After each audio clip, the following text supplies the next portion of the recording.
to all the great work you guys will be doing in the coming years. Happy birthday, AcadArena. We hope you continue to support our industry and break the stereotypes of how student gamers can be. Pinoys continue to dominate in esports globally. This startup aims to keep the streak going and provide education for those eyeing a gaming career. AcadArena secured over 170 million pesos for their projects. We get to know more about their initiatives with a young... It's still crazy to think that it's been 3 years since AcadArena started. Today isn't just a celebration of our anniversary, it's a celebration of everyone who supported us along the way. We've had students who grew up with AcadArena.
Hello everyone and welcome back to the Alliance Games featuring League of Legends and co-presented by Globe.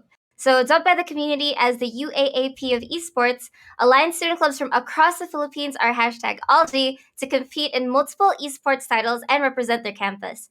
I'm Pyre and with me is Hiren and we'll be your shoutcasters for today's matches. And we started with 8 teams from the play-ins into playoffs, right? We finished day 1. Now there's only 6 teams, and then there will only be like 3 teams left after today because it's a cutthroat double elimination format, but it is best of 1, and we have our game. First game is going to be Pylon Ipsilos versus Gearhawks MVP.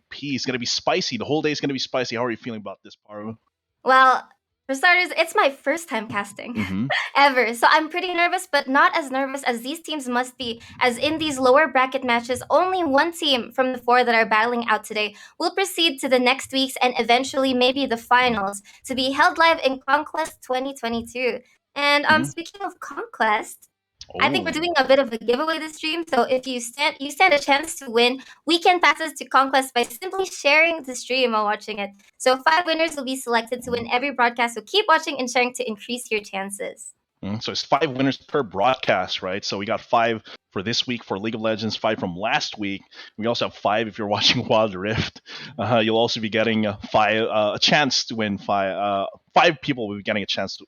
No, 5 people will get the passes, and all of you guys have a chance to win. This is a per broadcast thing. Got my mind kind of jumbled up because of that, but pretty much you just need to watch all our Alliance Games broadcasts, and for each one we'll have 5 winners, as Paru did say. And looking at the brackets, yeah, this is losers bracket weekend for all of us right here. We got PUP, who beat Teletigers Haze, one of the teams that everyone was kind of scared of. Like, they had one player, and overall the roster is very solid, but they had one player, Crimson, who was like in Challenger, like a top 15 at least Challenger. But now it's going to be Pylon Ipsilos versus Gearhawks Monstrum Vel Prodigium, with Senna and Zeri immediately taking out a lot of these high priority threats. Zeri, of course, is a late game monster, and Senna and Yasuo ban here. A Yasuo ban. Okay, so this has to be a respect ban. Aside from that, they are banning these late game threats.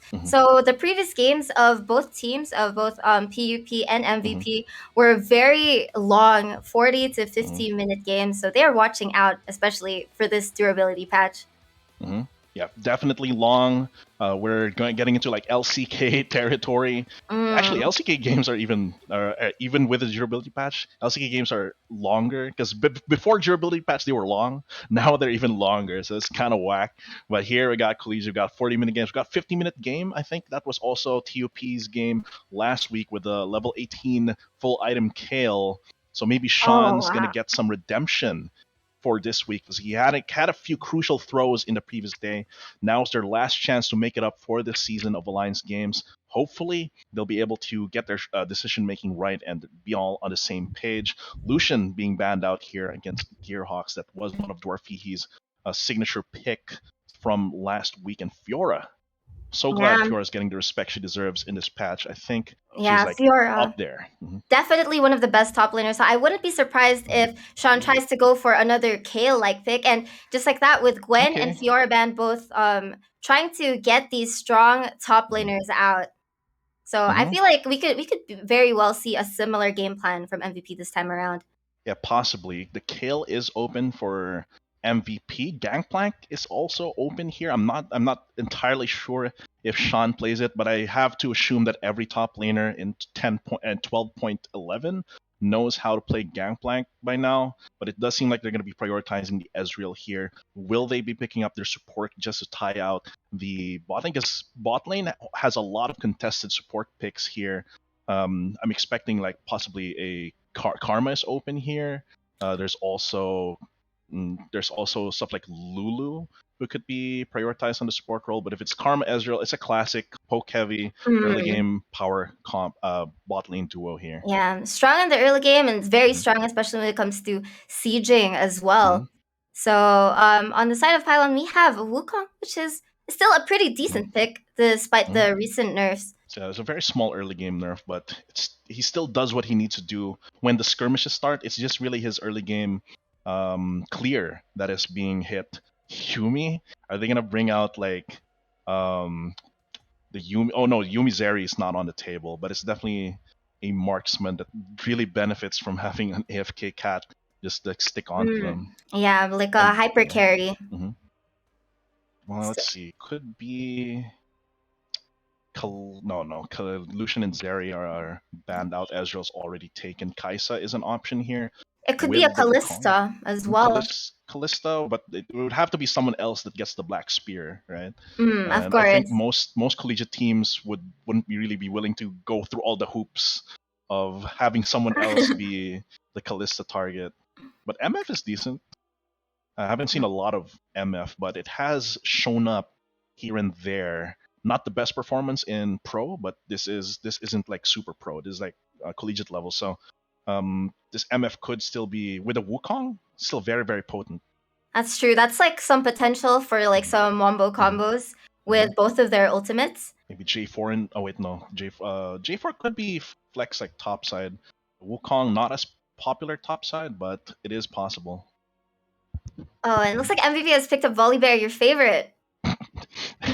Yeah, it is not my favorite at all. Everyone keeps picking it. It's super popular. I myself don't see it as something that's really brings a lot to the table.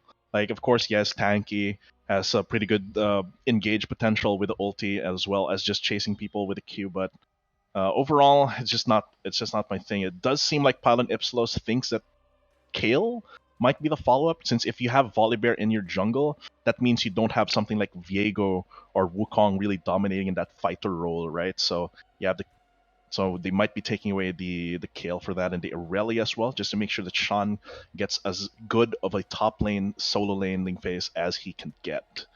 Yeah, they And really with look like they're setting up for Sean on a strong carry here. but with As they've the been, sorry, yeah. yeah, so banning out Kale and Yone leaves still a few strong options for Sean to be on. Mhm. What do you think, Iron? Yeah, I think with his setup on Teleport Ignite, he was probably itching to. Okay. They were the ones who bat Gwen, so this Teleport Ignite might tell me, I don't know, something crazy like not really crazy, but it's like Sejuani top lane. I have seen Sejuani top lane with Ignite Teleport specifically, and with Akali being locked in, they might think that okay, that's enough damage, right? They have Ezreal, they have Akali, and Volibear has a lot of base damage as well from his ulti.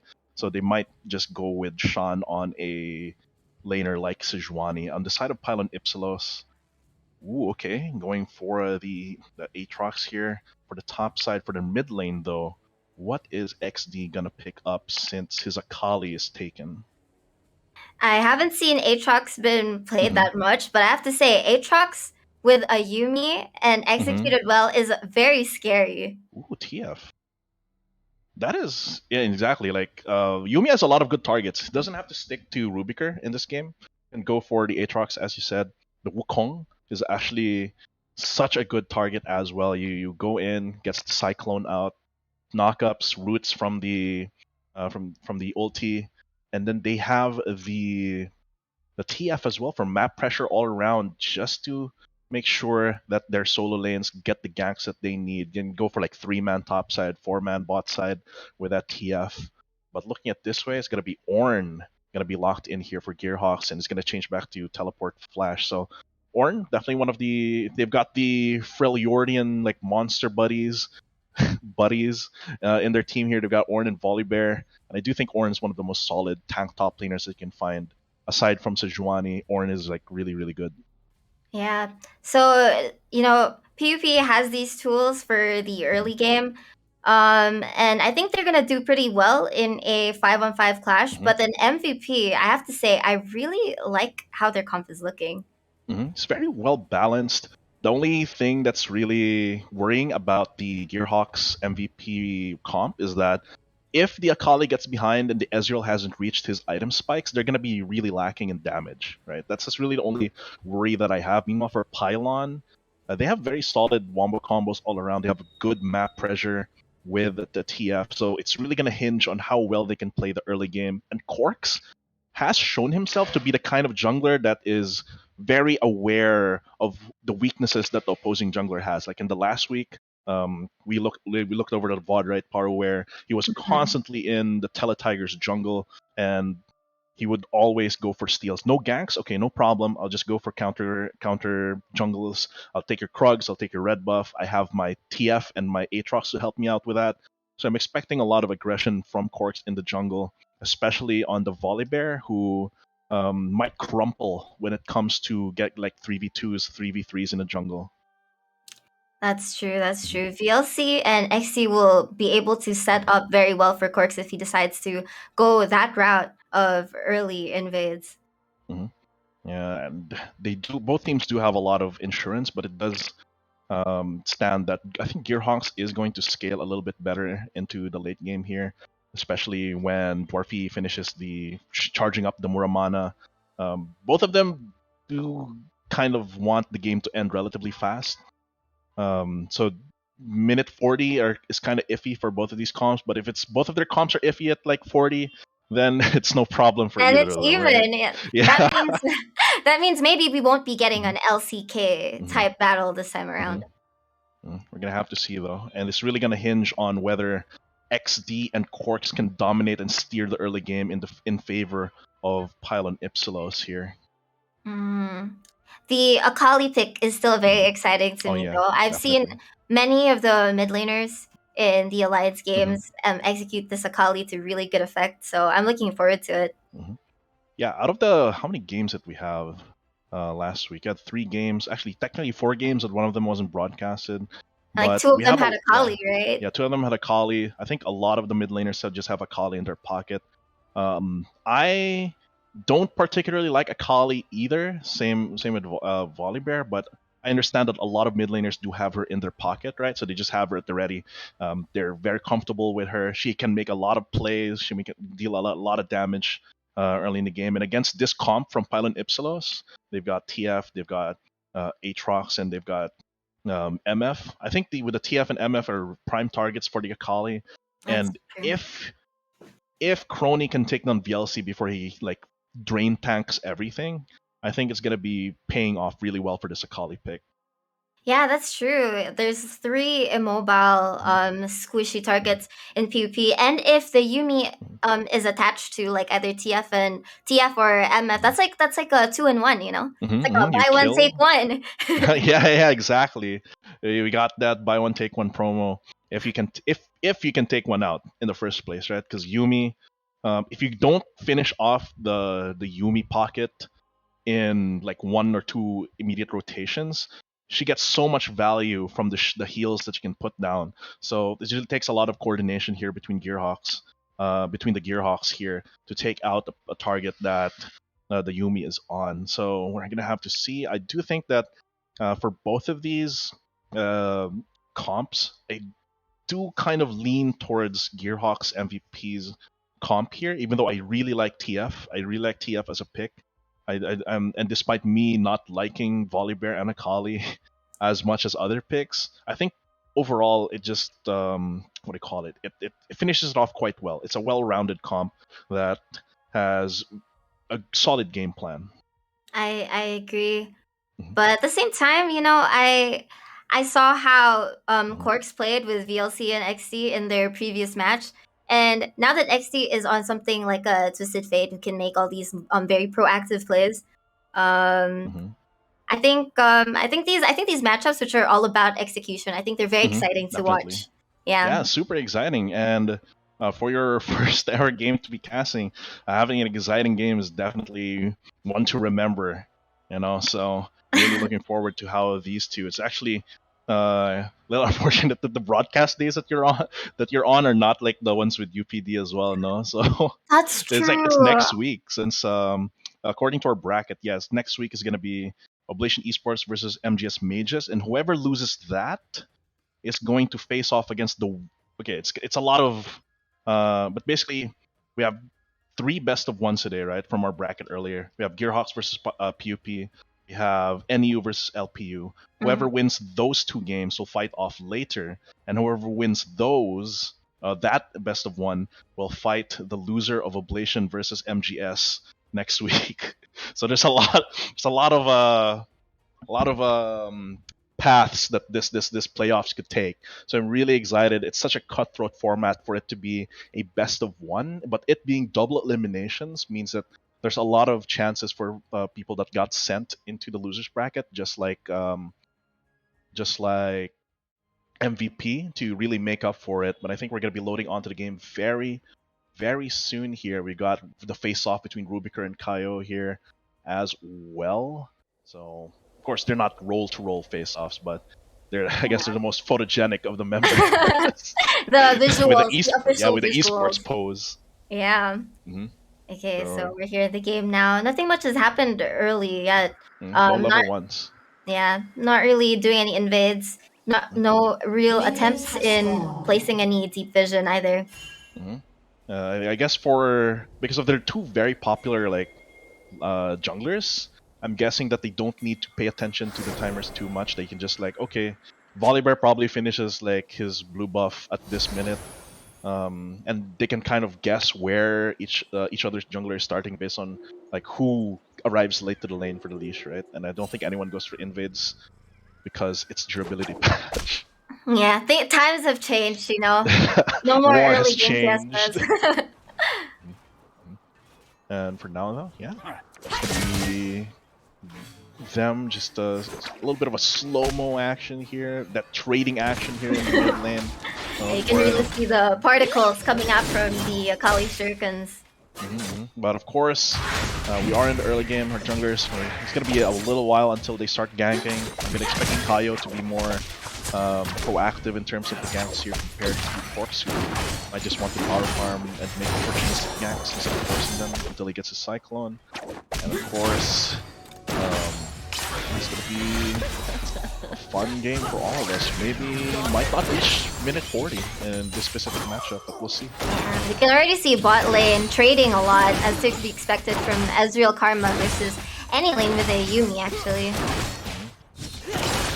We'll have to see how all that plays out. But for now, let's take a little bit of time to thank our sponsors while there's no big objectives on the map. The Alliance Games wouldn't be a thing without our amazing sponsors and partners. The Alliance Games is co-presented by Global Telecom and is of course powered by Logitech G. And in this bot lane, we're seeing the power here of the Yumi MF, just the poke. You can't really stay safe behind your minion wave, which means you're vulnerable to the Yumi Q, right? Yeah. So it's a little bit of back and forth here. They do have to watch their mana bars, as both Ezreal and MF, no matter how good they are at trading at the start, they still are quite limited from spamming their abilities. Yeah, we can see that kind of bottoming out their mana a bit, but they are kind of just normal trading. Meanwhile, for the junglers, you're gonna meet around top side. Might not end up going for a gank here unless BLC really goes straight for it. Yeah, this is really how this Aatrox Ornn lane usually goes, but BLC might be in a little bit of trouble here. He does have flash, he does have Corks arriving, he just needs to delay up until then. He does have the flash, no, doesn't need the flash, just flies over the little corner right there. Here comes a recall, but becomes XD as well from downtown. 3 level 6 roam from the TF. They might get a revenge kill on Sean. No! He griefs the Q and has to flash in, giving a double kill onto Kaio here. Severe misplay there. That was very unfortunate. Yeah, for it would have been better if he flashed before attacking, but kind of griefed himself there. But in the end, it's 1 for 2. MVP gets first blood and the bonus kill on top of that. Well, that's just the sort of proactiveness you can expect from Twisted Fate. Even pre-6. Even pre-6, and that just goes to show how much Corks and XD communicate with each other. And because we talked about how Corks can like invade really well, go for like Krug steal, get like red buff steal, but none of it can really happen unless XD and both XD and BLC are like communicating with each other. It's just really unfortunate that the Wukong Q wasn't really on point there, but it's a small setback. I think the lane is still going to be relatively playing out the same between the Ornn and the Aatrox. Yeah, still you can see how fast, how reactive, like how fast the response time is for PvP to their top laner. So I think, yeah, I think we can look forward to a few more skirmishes. Although, yeah, the bot lane is resetting now, so they could be preparing to go to the Drake after this. Yeah, pretty much just in time for Drake. Let's see what the first items they got. So, the CS differential isn't really too big. It's just gonna get equalized once the wave crashes, and Rubiker is able to catch that just in time for Drake. It is Ocean Drake, which isn't as good. It got a very, very small. It's a nerf that doesn't really matter, but it's not really a Drake that everyone like, oh, we need to take this first Drake no matter what. It's really just a Drake that you take here just to cycle on to the next Drake. That's So true. we'll see. We got some pings coming in from MVP.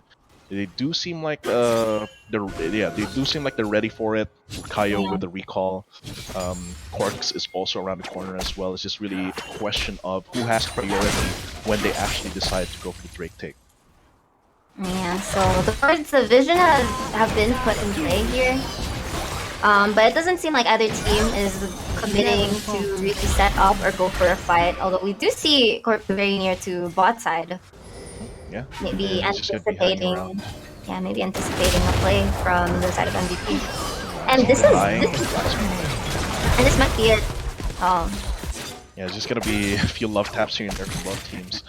But so far, it's really a dance, you know. It does seem like they're just like backing out of every fight, but it's really just a dance to see where the weaknesses are, and if they can find weakness, that's where they go for it. You do see the Collagen is just hanging around bot side here, waiting for it's just controlling that side brush there on the bot side, just so that they have better control over this. It does seem they're gonna be taking the Drake here, but top side is gonna be a gank onto this Ornn once again. That's gonna be BLC picking up, you know, pretty much equalizing the blundered kill earlier. Trading it for Drake though, it's gonna be MVP taking that very. they did trade the dragon for the kill, but like you said, Ocean Drake isn't really the must-get dragon in this game, so it might be worth it just to get the kills and the gold onto the carries here. Yeah, and it might help them out marginally. The thing with Ocean Drake is like it's like missing health, right? So it's really bad. But like Flash's Merc coming in with the ulti as well. Goes through immediately for the kill, and that's a freebie right there with a Yuumi. Rubiker just melted, and so did the Yuumi. I guess that's why Volibear's popular, right? Okay, if turrets are stronger dispatch, let's just disable the turret. Yeah, that was such a decisive game from KO, set up so perfectly by Collision there, with forcing the flash before the Volibear even came into vision. Oh, I thought I was thinking they tried to give all the plates to Dwarfy, but they were still in range to get it. So that's And 100 gold less for this Ezreal, which isn't too bad. Still able to build up to his Triforce. Then later, once we see him with like charge up Muramana and Frozen Heart, it's gonna be pretty good. yeah, Wonder it's if scary to Herald's coming see up. like how vulnerable this bot lane really is, though. I mean, With threats with like that, Yumi. with threats like that Yeah. Volibear and the Akali who can just instantly dive them, and And the Yumi doesn't really have a lot to offer because I think was that pre-6 gank on Wolf. Like, I don't know if Wolf was already level 6 when that dive happened, but either way, it's like Yumi. It's like 1.5 versus 3 since Yumi really only counts as half a champion when it comes to dives like that. Don't last too long, so yeah. Rift Herald's the next target here for our teams. Let's see who's going to. I think this is an objective that could be very beneficial to Pylon, especially just so they can equalize the gold a bit and open up the map for their own TF. Looks like Akali will be staying at the bottom here, just pushing. Yeah, does have teleport just in case. But these tart plates for this Akali kind of juicy, and it does seem like Corks is looking for an opening here onto Dwarfy and Collagen around the corner. I do think they're under a ward. It is going to be the ulti coming out, but can they finish off the kill? Exhaust goes onto Yelsi. Cyclone comes through. The clone is hitting them out, but here comes the Volibear. In comes the falling boy. And here's tracing down onto the bot lane. XD is going to try and survive here. Jumping off. In comes the storm that is approaching. The lightning's not going to strike too well, but that is still one kill, and they get dominance over this bot side. Can they get some deep vision? Yep, nothing really to take, but that is enough for MVP. Oh, that was a good try. That was a good try for PYL. It's just that they did not have enough damage output. The exhaust came in really clutch there to avoid getting bursted. And the Volibear was able to come in time and to clean things up. Even though it's just one kill, it gives them a few crucial points here in the bot side where for the next few minutes they will get a lot of info on where Corks is. They can kind of presume that, okay, Corks hasn't cleared his Raptors, hasn't gone to his bot side, he's probably on top side clearing his blue. Once it spawns, Yelsi going for Sean, gets pulled in with Infernal Chains here, has to headbutt out. In comes Kaio here, can save it, actually doesn't need to do so, but Yelsi might go for the dive. KO just watches his buddy die. And that's going to be Pylon getting a kill here for their Aatrox 2-1-0. And that's going to be, like I said, that's going to be a scary Aatrox later on, especially with the Yumi attached. It's going to be nigh unkillable once he finishes his Swordbreaker as well. But it doesn't seem like they're pulling out the Rift Herald. Oh, Kaio actually unable to destroy it. He was like so close. So close from preventing that air. That would have been great for them. But this does leave the plates open as well. Recall coming through in full view. Does mean that Crony can kind of chill for a little while knowing that he's just free to 1v2 in the bot side, doing it pretty well as well. So next Drake coming up in around a minute. This is going to be another big fight here. Looking at the items, it's going to be Bielsa getting his Gore Drinker just in time here, but Pork's kind of struggling, hasn't found his own mythic compared to the Volibear, who, you know, it's Chem Tank. So it's a really easy buy here. Okay, so MVP gets to the Drake first. And I think it's going to be everyone. No, Corks is around, but I don't think he will even attempt to do it.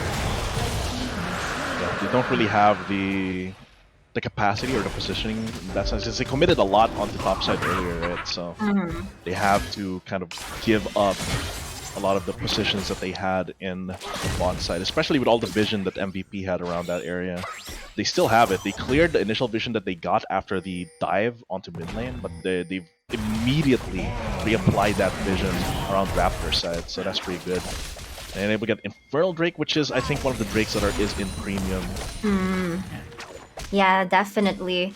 So, giving up these two Drakes, they're still not that behind when it comes to gold, but for both of these teams that kind of drafted comps that are more like early mid-game oriented, I think this is a little bit bad for PUP. Yeah, PUP kind of having trouble after their initial few blunders. It's not like they were making any mistakes. It was just that MVP kind of comes out of nowhere with a dive, right? With Kaio, right? So Yeah, it's like they're doing fine, and then suddenly there's like a giant bear, and then their towers don't do anything. Yeah.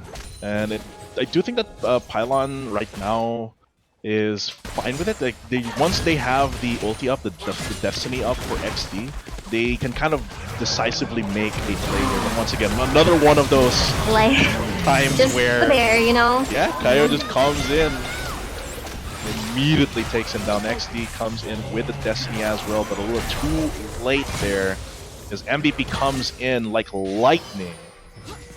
And then they're gonna take this turret basically for free. So right now MVP, their comp is doing pretty well here. They're giving Dwarpy a lot of space. They're defending their top side pretty well here. And I think Pylon is the one that's being pressured right now with MVP in the driver's seat. That's true. Like you've seen this Twisted Fate, like teleporting everywhere, trying to make some plays. Meanwhile, Crony on the Akali has just been like minding his own business, just pushing the wave. So we haven't really seen him in action yet, but he's there building and scaling pretty well, slowly. Seems like he, yeah. Oh, just a cheeky little ignite. Okay. Just a little bit of an ignite there, just to, you know, just a little bit of ribbing between friends. But at that point, I don't think he was expecting to use it within the next 3 minutes, right? So might as well just throw it out. But for the most part, yeah, MVP just chilling. They're in the driver's seat. Pylon are the ones that are being pressured to like give an answer, right? Especially with second Herald coming out. If Pylon they got one Herald, they basically just traded it as well. So we'll see if they're able to bring out some of their forces here for this Herald take. They do have Mythics in hand here. The Destiny, I think Destiny should be up just in time for this as well, so they can maybe apply some pressure here with XD in the mid lane and then go for a Destiny play to get that gold card out. But it's really just two of these teams just dancing it out for Herald, and it does seem like MVP is the one starting it. They really are good at like securing these objectives, being able to set up and kind of drive PYL, who's not complete yet. Yeah, Destiny is out. They're looking. Final chapter comes out from Corks, but he's not finding an opening to go in Cyclone because of the teleport from the Ornn here. Who got that one? By the way, Corks, that's just going to be the clone. Ornn comes out, gets knocked up on the Corks as well. Exhaust onto XD has to come out. That's going to be the bullet time, but no, that is going to be Kaio coming in. Unstoppable. The Storm that is approaching, provoking here. They do get 2 kills. They do get 1 kill out of that. 1 kill and the Herald. And the Herald does go to MVP, so it does seem like they are getting better end of the stick here during all of these objectives.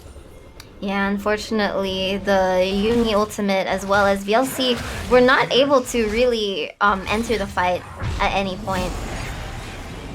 It's a little bit difficult. And right now, Rubiker is going for like Kraken Slayer, right? And at this point, because he's going for that build, his bullet times don't really have that same oomph that previous builds of MF would have. Like a lethality That's MF true. at this point would have destroyed people in that like 15 minutes into the game.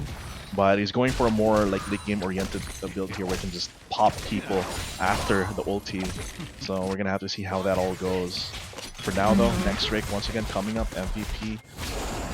MVP is always early to these dragons, and they look like they're gonna find a pick as well, attempting to get the Wukong here. Yeah, gets stunned, gets rooted by the Everfrost as well, but nothing too big. Nothing, no huge ultimates that are expended to try and control that, but right now Pylon looking to position themselves from the flank here. In comes the Lightning, and they are taking a lot of damage here. This Aatrox not being allowed to drain tank, shut down onto the Shinobi. In comes the Gathering Storm here as Kaio just goes onto the marksman while the rest of his team cleans up. He is so tanky, but dealing so much damage. That Uniq is not doing anything. Dwarfy, he picks up the kill with an alley-oop with a Mystic Shot. In comes the stun. Okay, actually backs off at the last moment. Bahala ka na daw. And actually, Dwarfy, he goes down for that. But in the end, it's going to be an ace. They're getting a lot from that. They didn't get the Drake just yet, but they will be setting up for it soon. So just like that, MVP is so good at setting up for these objectives. The POL can't quite like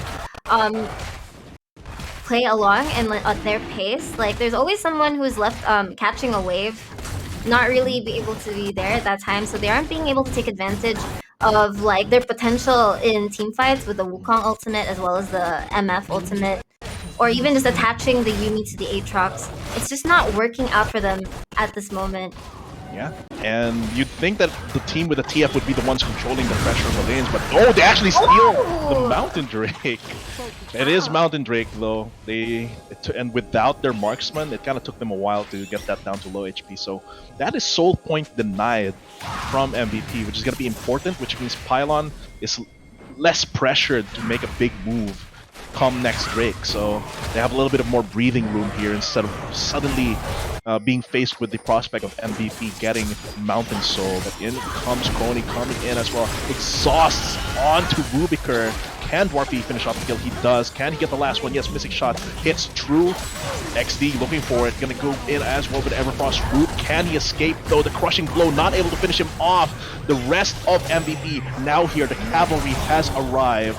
And it does seem like Pylon will not be getting anything in return, but KO still going for Corks, acting as a front line. MVP walks away with 2 kills in the hand. So close for Pylon, but not enough. It's just really not enough here. And Dwarfy, he just escapes with a sliver of his HP. You're seeing how Dwarfy is kind of aware of the limits of his champion. Ornborn is going to come out though into the choke point. Will they get it in? Kind of a blundered ulti right there. He got griefed by the ulti range. He thought that it would get him over the wall, but you know, sometimes things don't pan out the way we want them to. But at the very least, no deaths on PvP or MVP, and Pylon just backs off from there. It's a warning ulti. Yeah, a warning ulti. Beware. Beware, there's a bear. Bear in mind. And the mid lane tower, it's still standing. It lives another day. But, you know, give this Ezreal like 2 seconds alone with this turret is going down. But Dwarfy has been very, very patient. And his positioning as marksman is actually pretty good. He played Kai'Sa last week, and we're kind of seeing his Kai'Sa when he's playing this Ezreal, right? A very patient but aggressive when he needs to, like killer instinct when he needs to, arcane shift forward when he needs to, but has the mind to like back off when things are getting too grisly, especially when Kaio is involved. Yeah, exactly. That's just like the best way to play. Like, you know, that's where Ezreal's strength shines, you know, as a champion. It's when you can stay like right at the edge of the team fight and be spamming those mystic shots. And wow, is he cracked with those mystic shots, by the way. Like, he's been landing those Qs under tower through the minions. And just threading the needle for the most part. This leads to like a 4k gold lead. More importantly, a lot of that gold is concentrated on Dwarfy. Kaio also gets some love as well. Crony kind of like low-key, like a real ninja, just picking up kills when he needs to, and that most of the time it's assists. So he's still definitely ahead, enough to have like a 150 shutdown gold bounty, but definitely not someone that you want to overlook, because he's gonna come in like a real ninja, just assassinate Rubiker when he's doing his ulti if he's not careful. Yeah, but even with a Kraken Slayer, Rubiker's struggling to have the damage to really fight off anyone. Even like getting these ultimates. Oh, and in comes the Stormbringer as well, disabling the turret. In comes the bear and Kaio once again, but nope, 2 of his teammates gonna get caught out though. Knock up with a headbutt, able to get out. There's gonna be the Thundering Smash coming in from Kaio. Meanwhile, Dwarfy and Collagen just poking them out from the side. They do get the tower, they do get the kill, but not much else. MVP is getting very confident with these dives, and they can keep doing it because there isn't really anything on PYL's side that can really stop them. So They know that they're still in the driver's seat, and for the most part, yeah, Rubiker hasn't finished his second item even. It's gonna be XD just with, but you know how most of the items that TF gets are a lot really for the utility, or the Destiny for the gold card, initial gold card. Meanwhile, Cork's still having trouble on that Wukong, finding his footing, having to build into, I think that's the Hex Drinker, just to not get taken out by the Akali, and even the Stormbringer from Kaio gives him a lot of magic damage on hit. Yeah, they're having to build very defensively and reactively towards MVP because they just don't have, like, just in their champion kit, they don't have the tools to really survive these dives. And with the Drake coming up, once again, Pylon bought themselves some time here by stealing the third Drake. So this is not immediately like soul pressure onto Pylon, but it's still very, very dangerous. Let's see how they play around this. They are on two sides, so they have a little bit of an advantage trying to take out Drake here. The Crony right around the corner. Ornhorn comes out, in comes the Shinobi looking at XD here. Can't get perfect execution. He's looking for it, but gets the John is right out there. They're still chasing though. In comes the Aatrox here trying to play frontline for his team. Bullet time not hitting too much there. Basically MVP just stood at the edges of that bullet time. Don't even care. And it's like that, they're able to take the jet. Oh, but it looks like they're re-engaging down to the jungle. But to make it rain, it's like a mini cannon barrage from Gangplank. Stops the engage then and there. Yeah. But Pylon, this does show that Pylon is still very much behind in terms of the power spikes here. They really haven't found their groove in this game. Oh, gold card? Maybe they can do it. Just get the pull in as well with the chains, but not enough damage to finish it through. This has been like a recurring problem for POL in this game. They just have this lack of damage. Their primary damage dealer right now, it should be Rubiker. BLC has some damage too, but Rubiker, it's just very hard as an immobile champion like Misfortune to even find an angle when you can use your ultimate, or from when you can free hit when the enemy team has so many things that can stop you, like a flanking Akali, an Ornhorn from somewhere, and of course the giant threat that is the bear. Yeah, there's just, and I think this is one of the reasons why MF has just not found the favor that she used to have in the previous metas, where she just can't, especially with the durability patch, she can't melt things just with her ulti. And with the current itemization here, oh, Ornhorn, okay, gonna dodge out, prevent that. They were just looking to control vision around that Baron right there, but even then, MVP is enough. Like, they know enough that, okay, we can commit Ornhorn to scare them off here, because they will never start it, right? All of these fights are always starting on MVP's terms, never on Pylon. So they're brave enough, they're aware enough to commit the Ornn ulti there without losing too much. And it's like that, they are setting up around Baron, and once again, PYL's a little bit late to the party. Oh, Rubiker getting caught right here by Crone, and he just disappears. It's just bye-bye. That should be a Baron right there, and Crony is still at it, just dodging everything here, over the wall with a Shuriken Flip. Olagen waiting around the wings here to play keep away from Baron. A little bit risky here for MVP, but Pylon knows it's going to be a 5v4. They get it. In comes the fight, even with a final chapter. The Cyclone doesn't do much, and now it's going to be Corks behind the enemy lines, delivering free cat as well. Oh, that is unfortunate. Yeah, definitely buy one, take one. Show my right there. So that was like the Wukong and Yuumi engage that I was thinking would be happening a lot earlier in the game, but they were never able to really find an opportunity for it, and now it's just far too late for that. MVP is just so ahead now. And it's a little really tough for Pylon to make something happen. Their marksman is like 1-6, their turrets are going down, their inhib is gonna get taken down, and their side lanes are gonna be easily pushed in by MVP as they back off. They reset, spend the gold that they just got, go for side lanes with their Baron buff. It's just textbook League of Legends happening right here. So they're gonna empty the jungle, recall, and push another lane. Meanwhile, Pylon has to think of a way that they can maybe delay this game for even longer. It's gonna be tough. They do have a few silver linings here, because Rubiker's build, his itemization is very like crit AD carry, right? So it's not the same kind of lethality build that kind of falls off later into the game, but at the same time, it's one of the reasons why Rubiker really hasn't found the damage he needs right now. Meanwhile, VLC, he has been going in, but it's been so tough to lock down the targets he needs to take down, right? Like, if we're looking at VLC, he can't really burst down Sean and Kaio, and if it's a protracted fight, he's gonna lose to the Karma utility on these two frontliners. But he can't go to Crony or Dwarf either, and here And it looks like he's just been caught.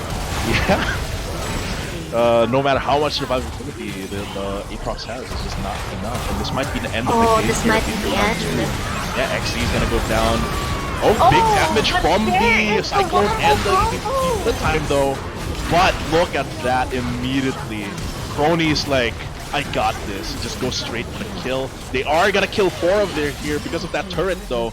But can he actually take out the rest of them? No, the answer is no. That's a clean ace, not a cleanest ace, that's a 3-kill ace there, but a Quadra going on to Corks, and a little bit too overzealous there from MVP. Look really good, but nice turnaround there from Corks as well as Rubiker. Yeah, that was the Wukong. That was the wombo combo that I was waiting to see. The nice soul. It was actually really good. Yeah. So this could be the turnaround point for PYL. This is the opportunity that they were looking for. Well, TPH, MVP, that fight was the turn, honestly. Because, Rubiker, that was a really good setup from both Rubiker and Corks, though. And this is gonna give them a little bit more time, especially with them getting the objective bounty, stealing away the possibility for an early soul here for MVP. So they've bought themselves a little bit more time for Rubiker to get his items, a little bit more time for XD as well to kind of find a really strong gold card. As for VLC, he does have the Maw at the ready, but he's still gonna melt to Dwarfy if he's not careful. And that's like so many threats on the side of MVP.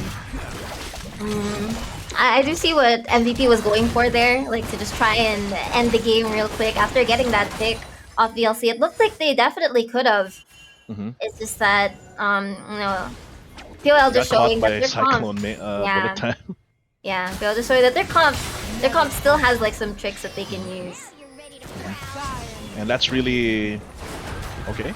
Maybe they get something Thundering Smash here, Cyclone to really keep them away, but here comes Stormbringer, gets the stun, gets a second knockup from the sides, is gonna be the bullet time just to keep them away, not really to deal damage, and it seems like they're just gonna pivot onto the top side. They don't get in-hit bot side, which is unfortunate for MVP, but they are closing in on the base here of Pylon Ipsilos.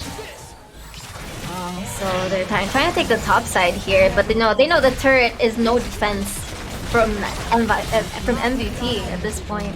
Yeah, they have to just back off. Set up for next Baron most likely. They've been laying down a pretty good web of wards here on the side of Pylon's blue buff side. Pylon still has their own defensive wards here, but MVP has just been going straight into the lane here, not really giving them too much intel. Now with the reset, Pylon has a little bit of an opportunity to push back the waves. Maybe not possibly get mid lane, though it is kind of dubious.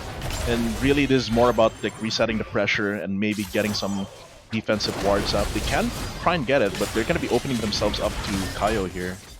So they just back off. They do still have a wave at bot that they have to take care of. And I think that just leaves MVP. Yeah, MVP. This will most likely just be the dance of vision here for Baron. Setting up the vision, clearing a Pylon's vision here, pushing in the top waves. Really unfortunate for them that they weren't able to finish the bot lane inhibitor. That would give them so much pressure for this Baron, but it does seem like they're just taking it in stride, putting down so much vision here on blue buff side against Pylon. You're just waiting for the Baron to basically spawn at this point.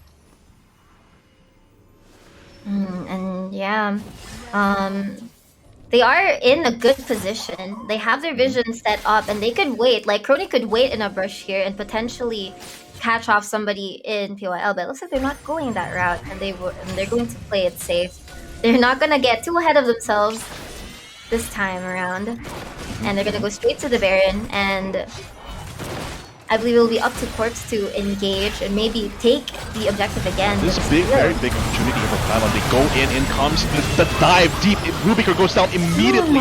Cyclone plus final chapter is not enough to take down MVP, but DLC could be their shining moment here. He's dealing a lot of damage. He still has his Gourd Ring up and running. Corks as well, able to give him the support that he needs, but Crony around the backside, able to give them the damage, support damage that they need. It is going to be a 2v2 though. Crony having to go gold and leaving DLC up here to go, actually leaving your Horn here to try and go for the knockups, but it's not going to be enough, and DLC finds his moment here because of the Wukong final chapter Cyclone combo.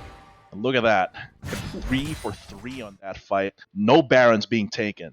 Yeah, they did invest a lot to completely just one-shot Rubiker, but they were not ready for VLC. With the Yumi They're on it. also bunched up, which is like free real estate for Gourd Drinker. Exactly. And like by the end of the fight, he was just still full HP. Okay, so the next chance could be the Dragon. Could be another chance for MVP Soul. Yeah, and actually one good thing about Pylon not getting those early Drakes is that if they get they have more opportunities to get mountain stacks, which is really good for Corks and VLC. Let's see though. Because both Soul and Baron are opportunities for MVP, it's gonna force Pylon to make a decision here. And it does seem like with their comp, they can't really take Baron fast enough compared to MVP taking Mountain, so they have to play around Mountain. Let's see if MVP takes advantage of that no choice situation. Yeah, you see Crony coming from the other side, looking for a pick. Still looking for it here. He's just waiting for the Ornhorn to basically come out here. And I do think that, okay, MVP is not starting the Drake. They don't want to force Pylon into a decision just yet.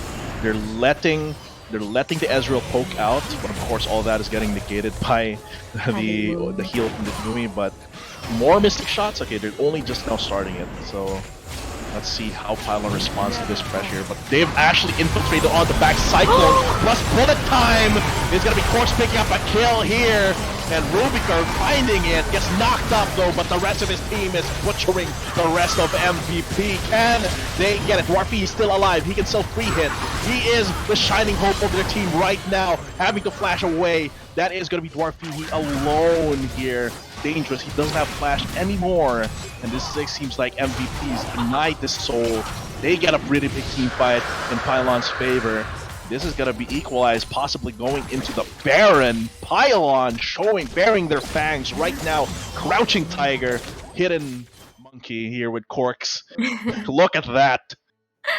Yeah, it looks like how the turntables now. It looks like MVP is the team that is lacking damage. Like the Ezreal Mystic Shots just aren't doing as much with Yumi's healing now. And in this fight, like he just couldn't do enough damage to the BT members of QIL. They're taking this Baron relatively slowly. Kaio, I don't think is gonna get here in time for a steal, but they might be able to. See that? Wasn't that a really early smite from Bio? That was like, that's kind of bonk ass right there. Or maybe they were like trying to play on the 3-shot barrage, or you know, just trying to predict the prediction. That could have gone wrong so badly. Oh god, okay, so Pylon, let's pretend that never happened. That Pylon got the Baron.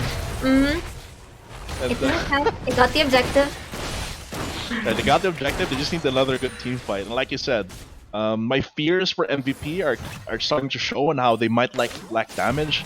Talked earlier about how, okay, if Crony gets behind, if Dwarfy gets behind, they don't have a lot of damage, but it's reached the point where they might lack damage in general, right? Dwarfy, and they can't really go poke beforehand because they only have one poker against the heal that Whip brings. So Pylon with a Baron barreling down here. They got 3 Mountain Drake stacks, which makes it harder for Crony and Dwarfy to deal out their damage. But I still think MVP's comp, if they can get one early kill here, I think they can't straight up 5v5. They have to get a pick off with Crony and Sean, using Crony and Sean or even Kaio on the side here. And they're actually using Crony as like a split pusher here to try and pressure the top side. But with 2 inhibitors now back up for Pylon, they don't care. They're just going straight for it. So MVP is gonna have to find a way to play their team fighting if they decide to go that route, because no matter how fast they can finish Rudiger is not the target that they need to eliminate right away. Like, it's like being baited by Rudiger. Rudiger is like the red herring here for Pylon. He's like, oh, here's our ADC. Look, ooh, squishy ADC. He's ulting. It's like shining a red light for your cat. A laser pointer. Exactly. They're just waving the Rubiker in front of MVP, you know. But in the previous fight as well, Rooney wasn't really able to get the proper point. Yeah. It was actually Pylon that were able to flag. They looped all the way around the blue buff. Oh no, I think that's Brony. Teleport as well. Kaio's immediately goes down as well. And Kaio one line for his team here. Do get knocked up by Sean. You don't have any damage to back them up just yet. Just chip damage from the turret as well as Kaio, but it's not gonna be enough. They need to work Fihi around. So they need to keep him alive at all costs here. Scam the second tier turret. They just work Fihi to pick up the damage here. Nice knockout coming in from Sean. 2-shot rush not hitting on the court, but they can finish this guy off. What? So much sustain! So much healing from the Yuumi, from the Divine Sunder, just from the Wukong.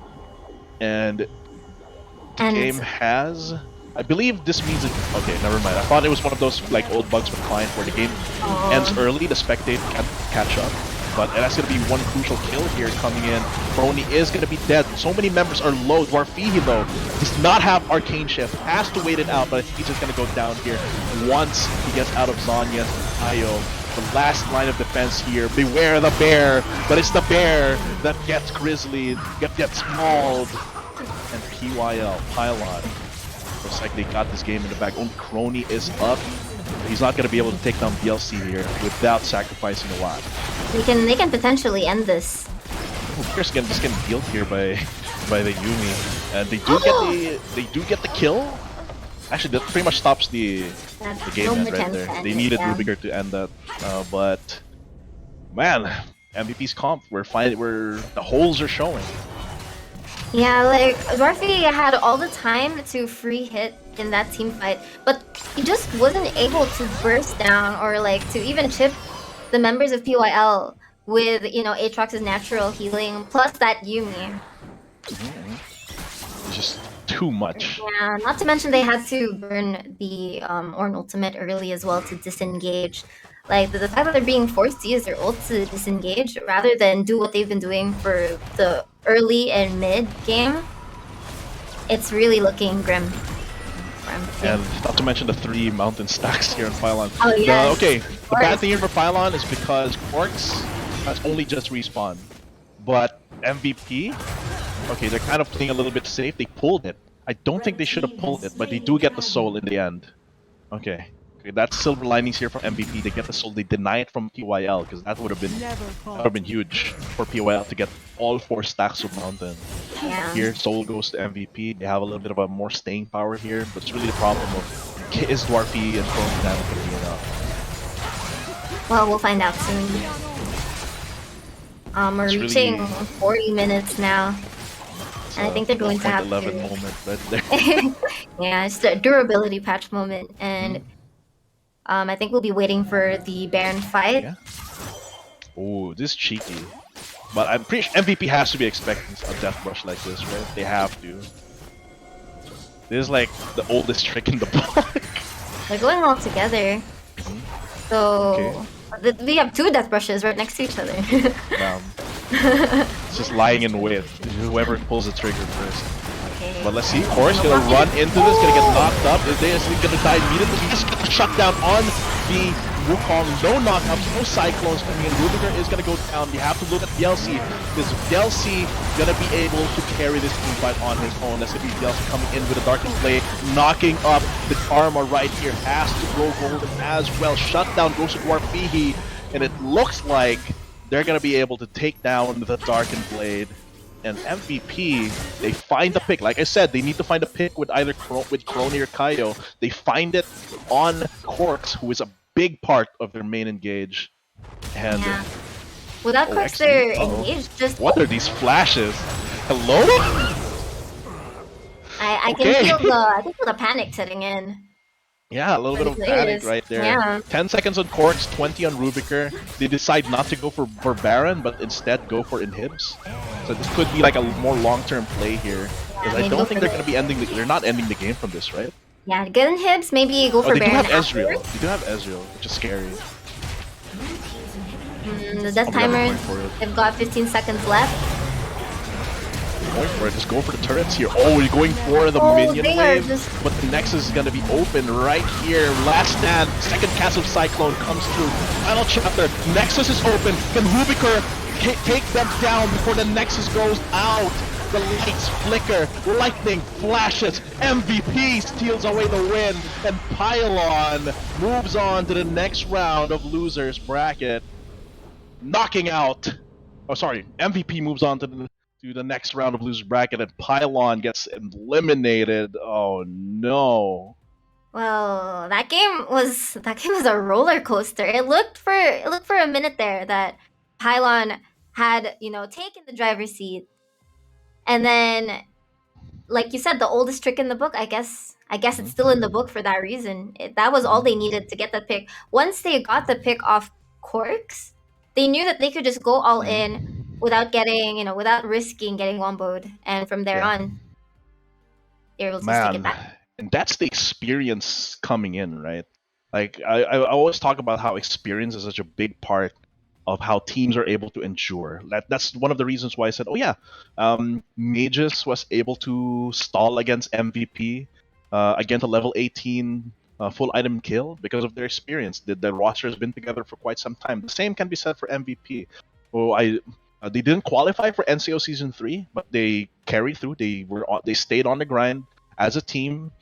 They have Collision as well. They have many veterans on their side. And of course, Gearhawks and Monster Blood Prodigium, these are orgs that have supported their players for so long. And I do think that that's a big part of how MVP, we seem like we're lacking damage, but they're aware that if we can find one good pickoff, that's where we can get ahead. And they got it. And they sent Pylon Ipsilos out of the whole playoffs.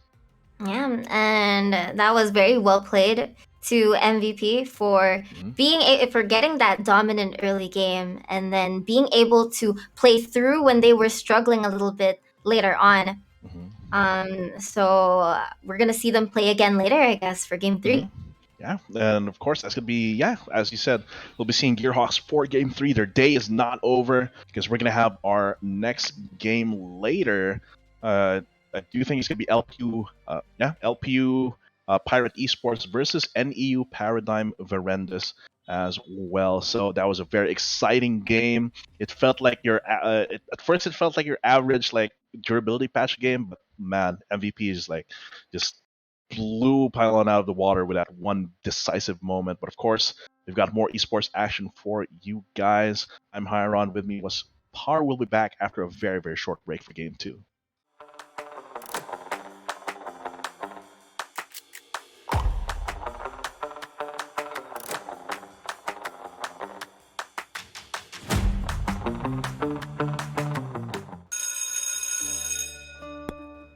This is Filippo. This is Jessica. Parehong freshies, parehong gamers. Gusto ni Filippo maging next big caster. Si Jessica naman wants to make the biggest esports tournament in their campus. But they don't know where to start. They're also from different campuses. In different parts of the Philippines. They would have never met. If not, For AcadArena. In AcadArena, we help students meet, collaborate, and learn all the hype and wonder ng gaming at esports. Dito, naging caster si Filippo even just for that afternoon. He met students with the same dream, attended our workshop, and we funded a tournament where they can debut. That was Jessica's tournament. Inorganize niya ito with a student club in her campus na ginabayan namin all the way. And that's how they met. That's what we do here in AcadArena. We turn gamers into leaders, casters, breadwinners. AcadArena. It's not just play.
Outside the game, I'd have a hard time making decisions and just go through life without any direction, really. But when I'm in the game and as captain of the team, I have to make confident split second decisions to lead our team and give us that direction we need to win the game.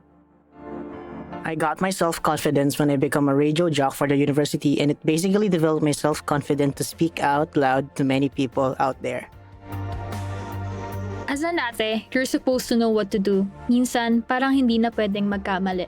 Kasi ate ka dapat you serve as an example for the younger ones. But as a student leader, that was not the case for me. I was allowed to make mistakes, learn, and do better. Just like how we encourage you, our telecubs, to wear your stripes. The community that we've built across the world have given us a place to belong. As the world becomes more connected, the opportunities will reach all corners of the world. Welcome back, everyone, to the Alliance Games featuring League of Legends and co-presented by Glow. We just got done with our previous game. It was PUP versus TUPM.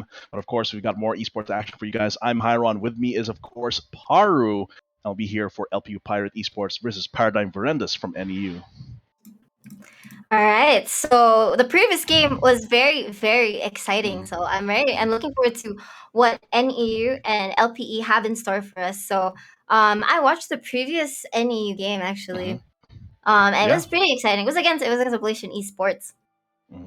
Yeah, always gotta watch out for Ablation. I think me and Datum were like memeing about how new golden age for UPB.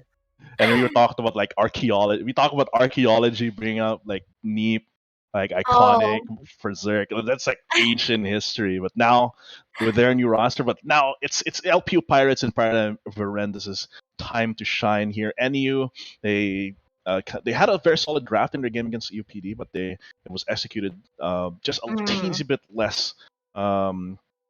So now we're seeing them in the lower bracket. Let's see if they can redeem themselves against LPU Pirate Esports, who we haven't seen on broadcast, but they were able to move on against Bulsu Golden Gears in the first round of losers. So we'll see how they fare here against NEU. Yeah, so although their previous game, like you said, was unbroadcasted, I did hear that LPE has a very strong jungle and mid duo. So we'll be looking out for what they will pick and see how they play together with each other.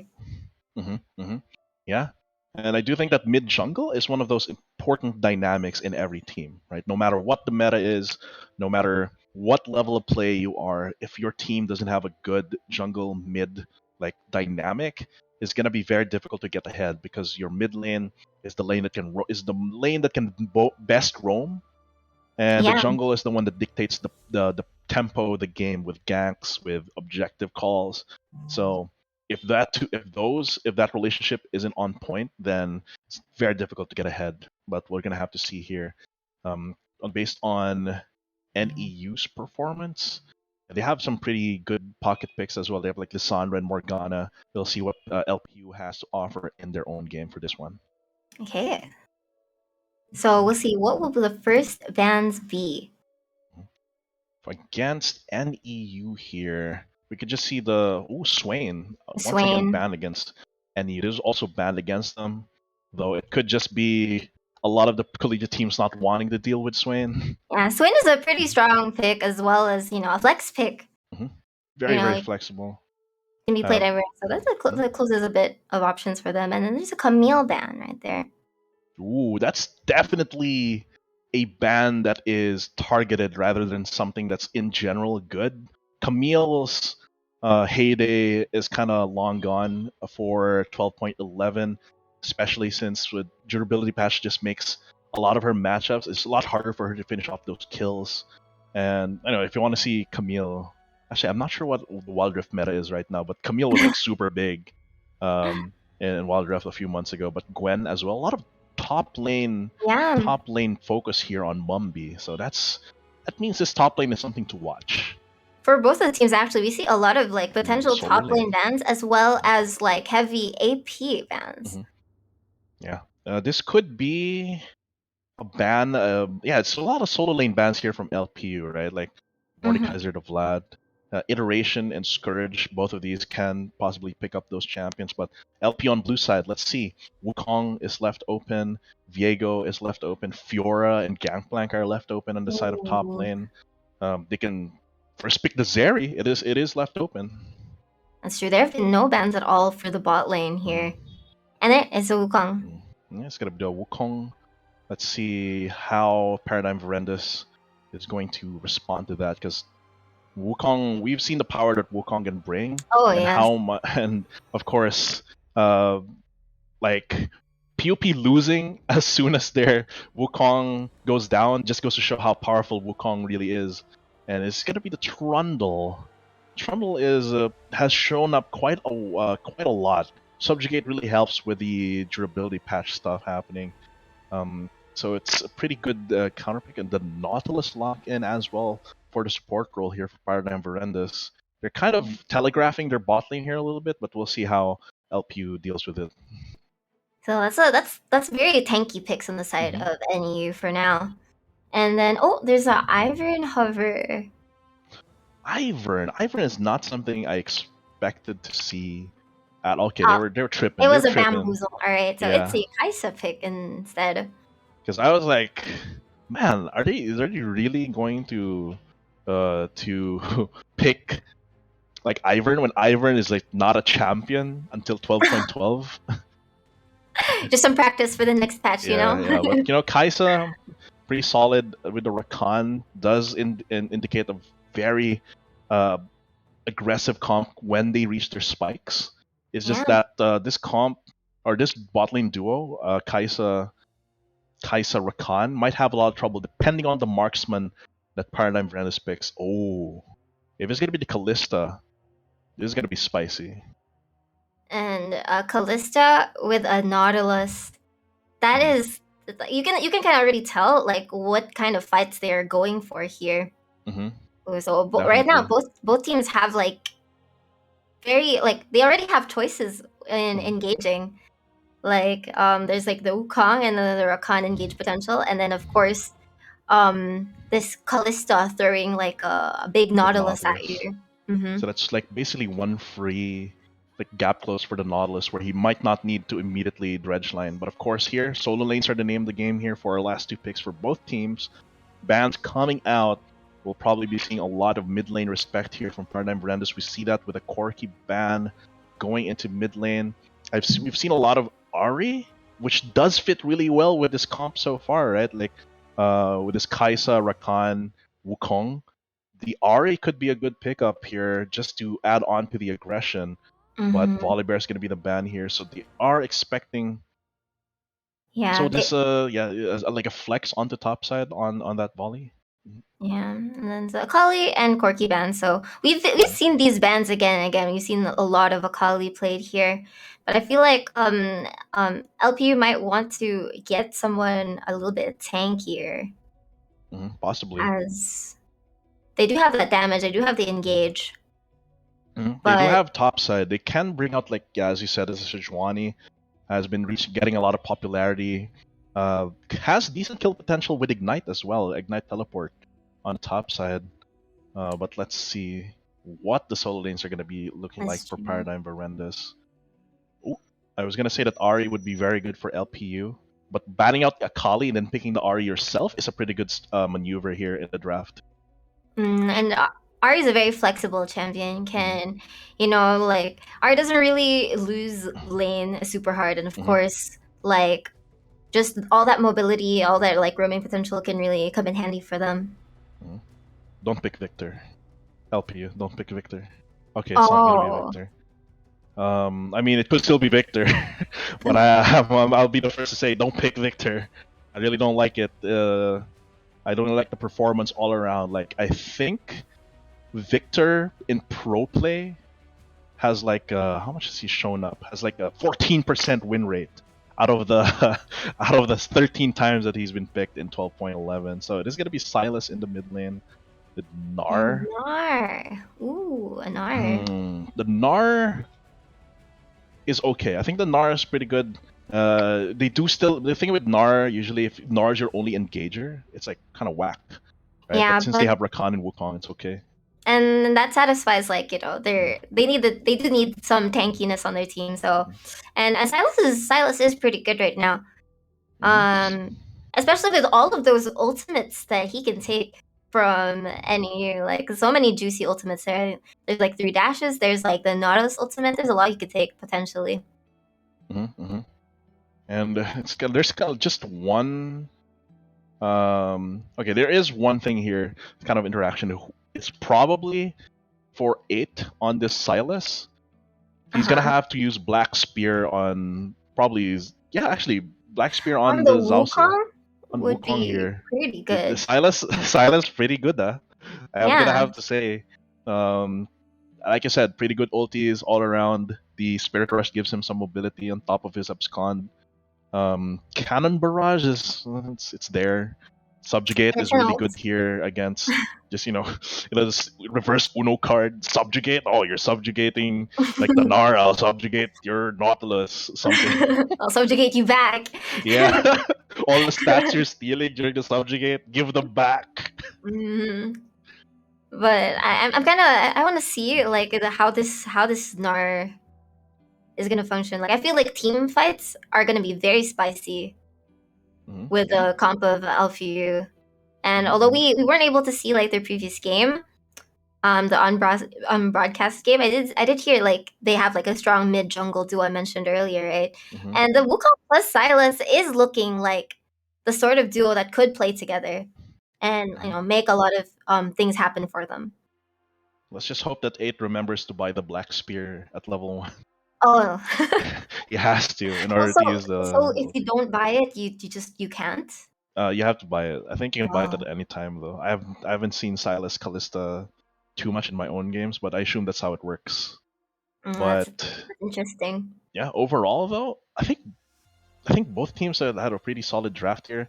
I do kind of give it to Paradigm Verandas. I would give it to Paradigm Verandas, but because the Silas is there, a lot of the points that I'm giving Paradigm Verandas kind of get stolen by LPO Pirate Esports because Paradigm has a couple of ulti-centric stratagems, right? Like they have the Nautilus, like with the Nautilus ulti, the Callista ulti as well, and it's going to be very difficult for them to just really respond to all that.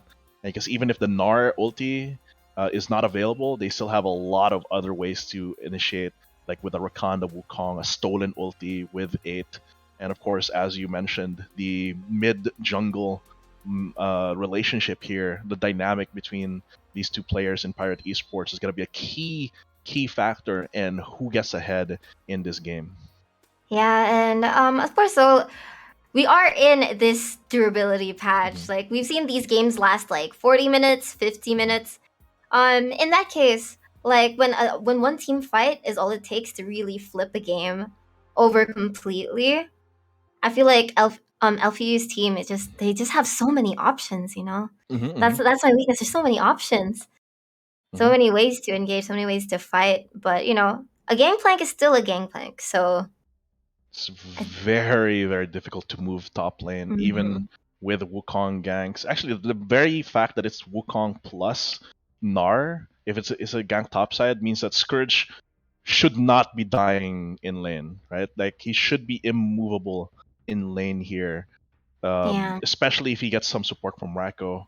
Though I do expect Rako to be ganking more bot side as well, because Yeah. the it's just a very good tool to deny escape routes from the Kaisa here, on top of all the engage that Sunako and Speckles can already do. But yeah, Scourge should not be dying in lane, not even a solo, if not even a solo kill. Um, at least pre-6. Post-6, it's a little bit more dubious, with Zauze being able to gank him with Cyclone, but other than that, Scourge should have a pretty decent laning phase here against this Gnar. Yeah, especially given like these picks, like if you look at these bot lane picks, I already know that there's gonna be a lot of fighting in the bot lane For around sure. these dragons. So this could be like good for Scourge to be able to scale up and farm in his like island, the top lane. And we're gonna see how this all plays out.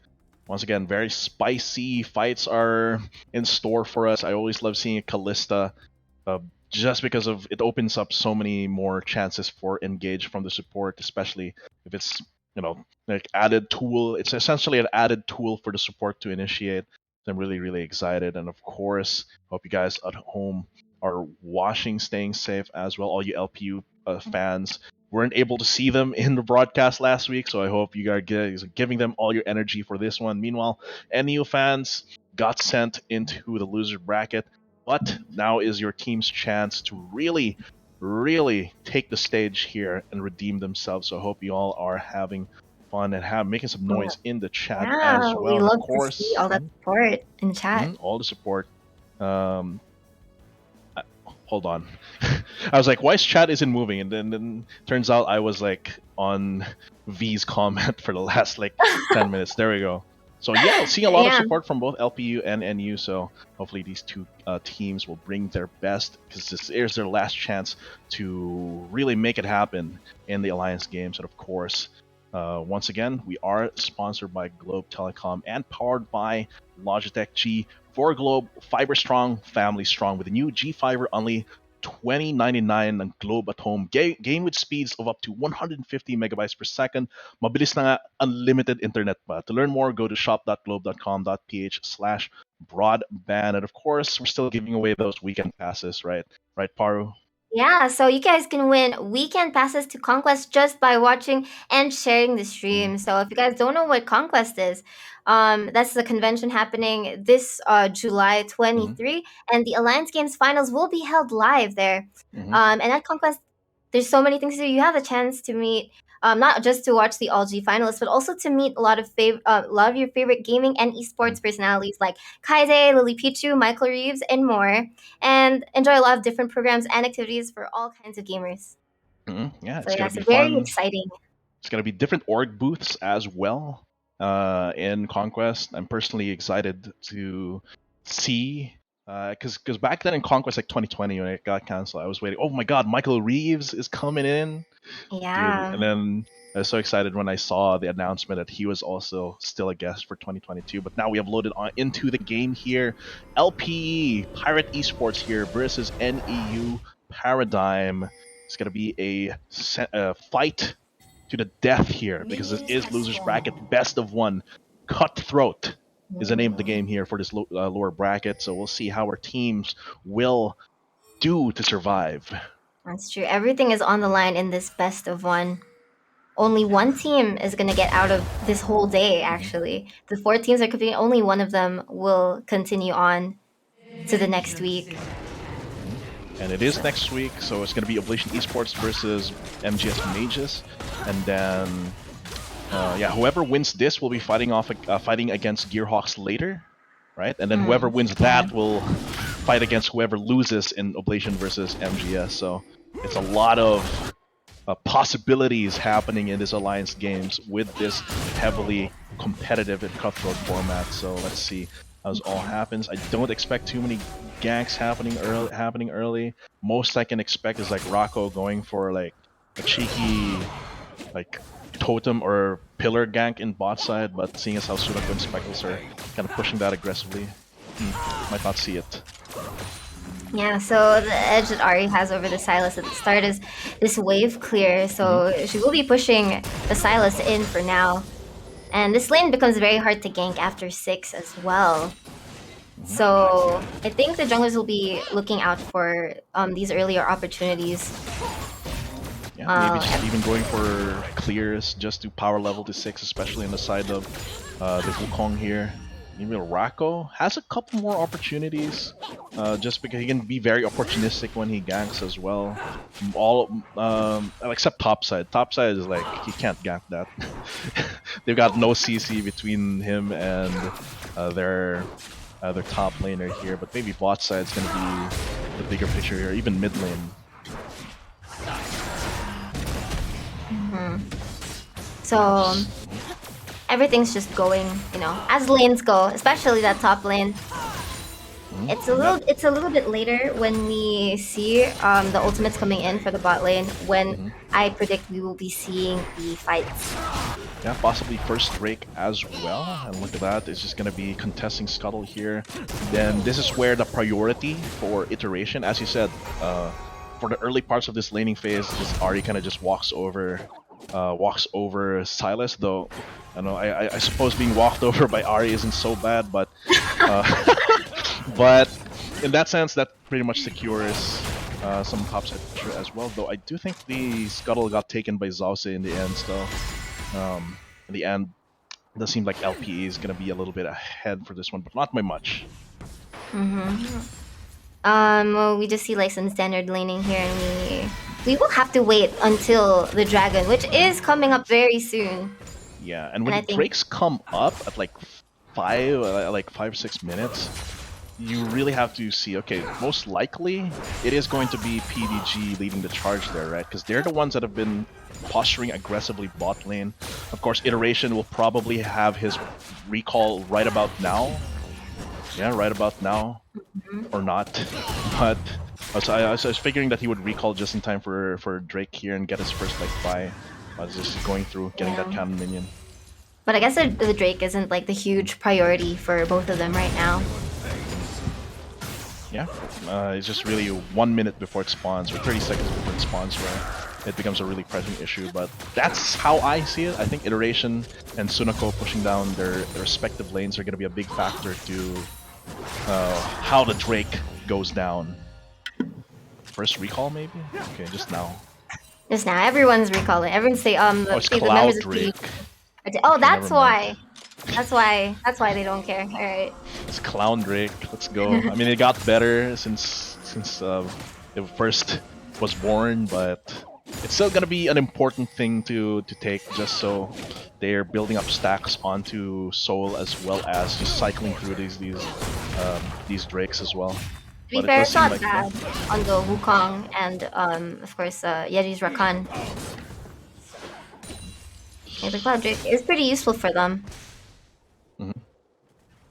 And if it's something that you can get for without trading anything too big, and it's definitely something that you should be taking, and without any other camps to take aside from like a single wolf camp topside. I mean, you might as well contest it, make something happen for your team, even if not the Cloud Drake itself, maybe a couple pushes, a couple plates. It's gonna be quite important here, especially for PDG. They want to feed a few kills in the early game here onto Iteration. And you see Iteration trying to get a roam up top, but the vision spots Iteration, and it'll be back to mid lane, back to shoving the wave. This is really back to shoving the wave, and it's just a struggle. So it does seem like PDG, LPE is actually the ones on the back foot, on the initiative here, onto taking the Cloud Drake. Let's see how PDG responds. Clear the waves. Seems like they will be able to... Oh, this is looking like... this is kind of dangerous. They're gonna get pincered here. In comes the Dredge Line. Cannon Barrage is there to really basically split the fight, and Sunako trying to find his targets with a spear. First Blood goes to the tunnel here, and Rocco picking up that, scaring him away. Iteration comes in, misses the charm, but denies the blast cone, secures the Drake. Actually, Smite missed by like 5 HP, but that's fine. They still secure it, and that's gonna be PDG coming home with that one. LPE committing too much for that Drake. LPE had the advanced setup for this. They had the position, But that's a Nautilus early game. He's quite tanky. Not a lot can deal with him at the start, Mhm. and they're able to just like walk up and collapse fearlessly. And the position was not it there for LPE.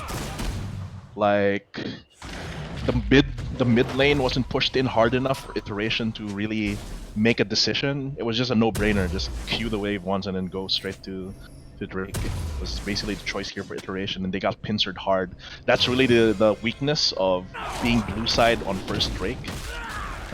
Is that if you're not the one starting it, like PDG was like, okay, you guys start it. We'll just push the wave. And LP was like, okay, we'll start it. Oh no, we're on blue side. We got pincered, Drake pitted died. Well, the silver lining is they only got one kill. PDG only got one kill off of it. And they can still pretty much recover from this, especially when Rift Herald comes out. That's true. Not much of a lead yet on the side of PDG. Still very salvageable for LPE here. And for the most part, they do seem like... And Rift Herald might be something that's useful to open up the map here for mid lane. This would ensure that Iteration, if PDG takes it, it would ensure that Iteration gets more freedom to roam around the map. Same thing with on the side of LP, right? Since Zaus and their mid laner want to kind of roam around, get some 3-man, 4-man ganks, then they should be getting that Rift Herald to get some gold and some map control mid lane. And that's quite a big wave over there at top. So Mumby's gonna have some time to clear some vision over there.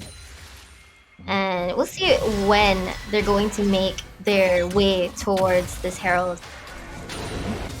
Does seem like Rocco's on the back foot for this Herald as well. Oh, but we see Few Speckles pings. is moving up. The support Yeah. at the bot lane of PDG is already moving up. They are ready. They're ready to contest this. Oh, and it's enough to make LPE back off. Wow, and there's so much vision around that area as well. They're really trying hard to control that area, setting both of their supports up. It does seem like Speckles is returning. Meanwhile, the Rakan's still kind of hanging around, waiting around the wings here. So LPE is committing more to this than PDG was. And now with PDG, because their support backed off Speckles, they're kind of late to the party a little bit. Iteration has to play a little bit of a ring around Rosie here to try and delay this Herald as much as possible. Mumby has been pushing in Scourge, so he has priority there, but Speckles takes over the Herald pit here. Let's see how LPE decides. This Cannon Barrage is once again up, which could be a vital ultimate to split the fight, but seems like neither of these teams want to commit anything too hard on Herald. Yeah, it is the dance around the objective. They have a lot of big ultimates, that they can use to make the fight happen or to turn the fight into their favor, but neither team really wants to commit that much. And that's really the patience from both of these teams. They don't want to make a huge mistake, and when they do, they give up like one kill. So both of these teams, they know what's at stake. They know that they're in the lower bracket. They just cannot afford to make any big mistakes right now. So here, Yeji, he does have ulti. Sunakos is alone. He does have flash and exhaust. He does go for the exhaust onto him. The killer instinct comes through. In comes the ulti, but it's a little bit too late as it is going to be picking up the first kill here for LPE. So that skirmish. A lot of sums were burnt there, like give it to Yeji. That was like a decisive flash ult engage. It's just that Sunako kind of overestimated how much he would be able to get away from the bot lane of LPE, but Kian and Yeji, they knew their damage. They knew, okay, Speckles shouldn't be arriving in time for this. Let's just go now. Because if we go like 1 second later, yeah, right. If that was 1 second later, Speckles could have been Fates called in, and that could have turned the fight around. Since he still had Ignite, he still had the rest of his sums as well. So for that, yeah, LPU gets 1 kill. Next Drake coming up as well. It is going to be, can't see it from here, but Iteration. Either way, Iteration is here to try and play some keep away here. It's a mountain. Yeah. Unfortunately, Iteration was not able to recall. So if ever a fight is happening here, Yeah, if a fight is happening here, LPE might have the edge this time around. The Everfrost diff, and it does seem like, yeah, that kill pretty much means Kraken Slayer is going to come in here for Con. And it seems like PGG is aware of this. They don't want to commit onto the Mountain Drake, the tankiest Drake in the game. It's going to take them forever to take that down.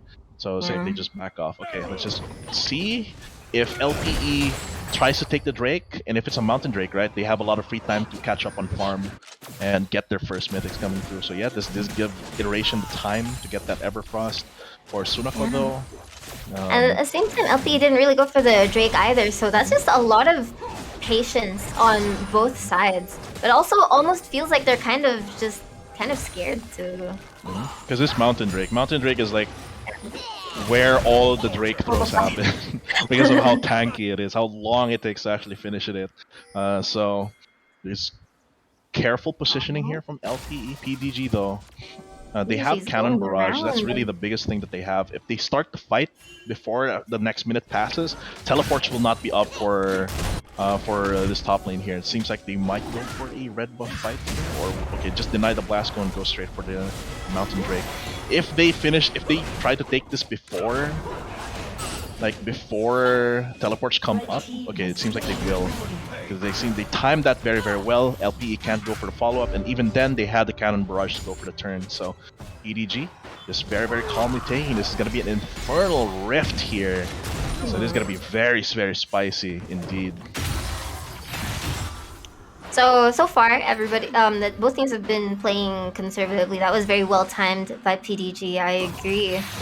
But it looks like 8 is going to be able to catch Iteration here. But not enough damage to take the kill. Although, both of the junglers hovering very close by. They're right around the corner here, and of course, Iteration can kind of, as soon as he gets some help and gets a kill, he's gonna get quite a bit of healing as well. So I'm just gonna back off here. Meanwhile, Herald, Herald's still standing actually, but the next teams will be able to take that. Could open up the map for themselves. Meanwhile, PBG, let's see who's willing to really commit in that direction here. Or, we're like approaching 15 minutes into the game. Game has not really opened up, no turrets going down.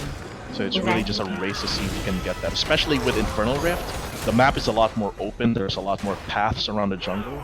So opening up the map should be a priority here just to get more freedom of movement. It looks like LP is trying to clear some vision in the top side, but it doesn't really look like they're gonna go for that with Mumby recalling. Oh, cancels the recall though. So, and now still no objectives. Oh, they are pinging around the Rift Herald at this point, so they are committing a few resources here and there. Before the turret gets taken down, they actually move Sunako and Speckles onto mid lane, though.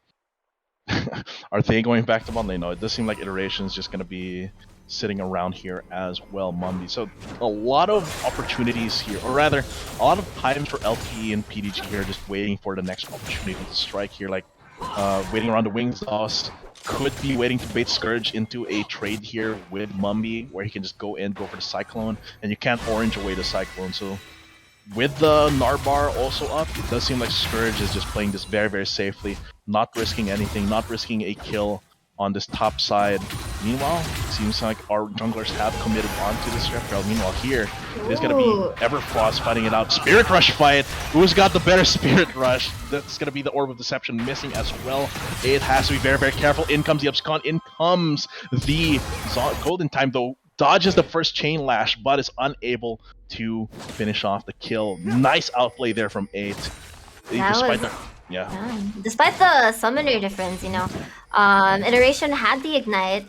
Iteration was the one who started the all-in the first place, but it was able to turn that around. Very well played. Spirit Rush diff as well, but for the most part, Silas really excels at counter fighting.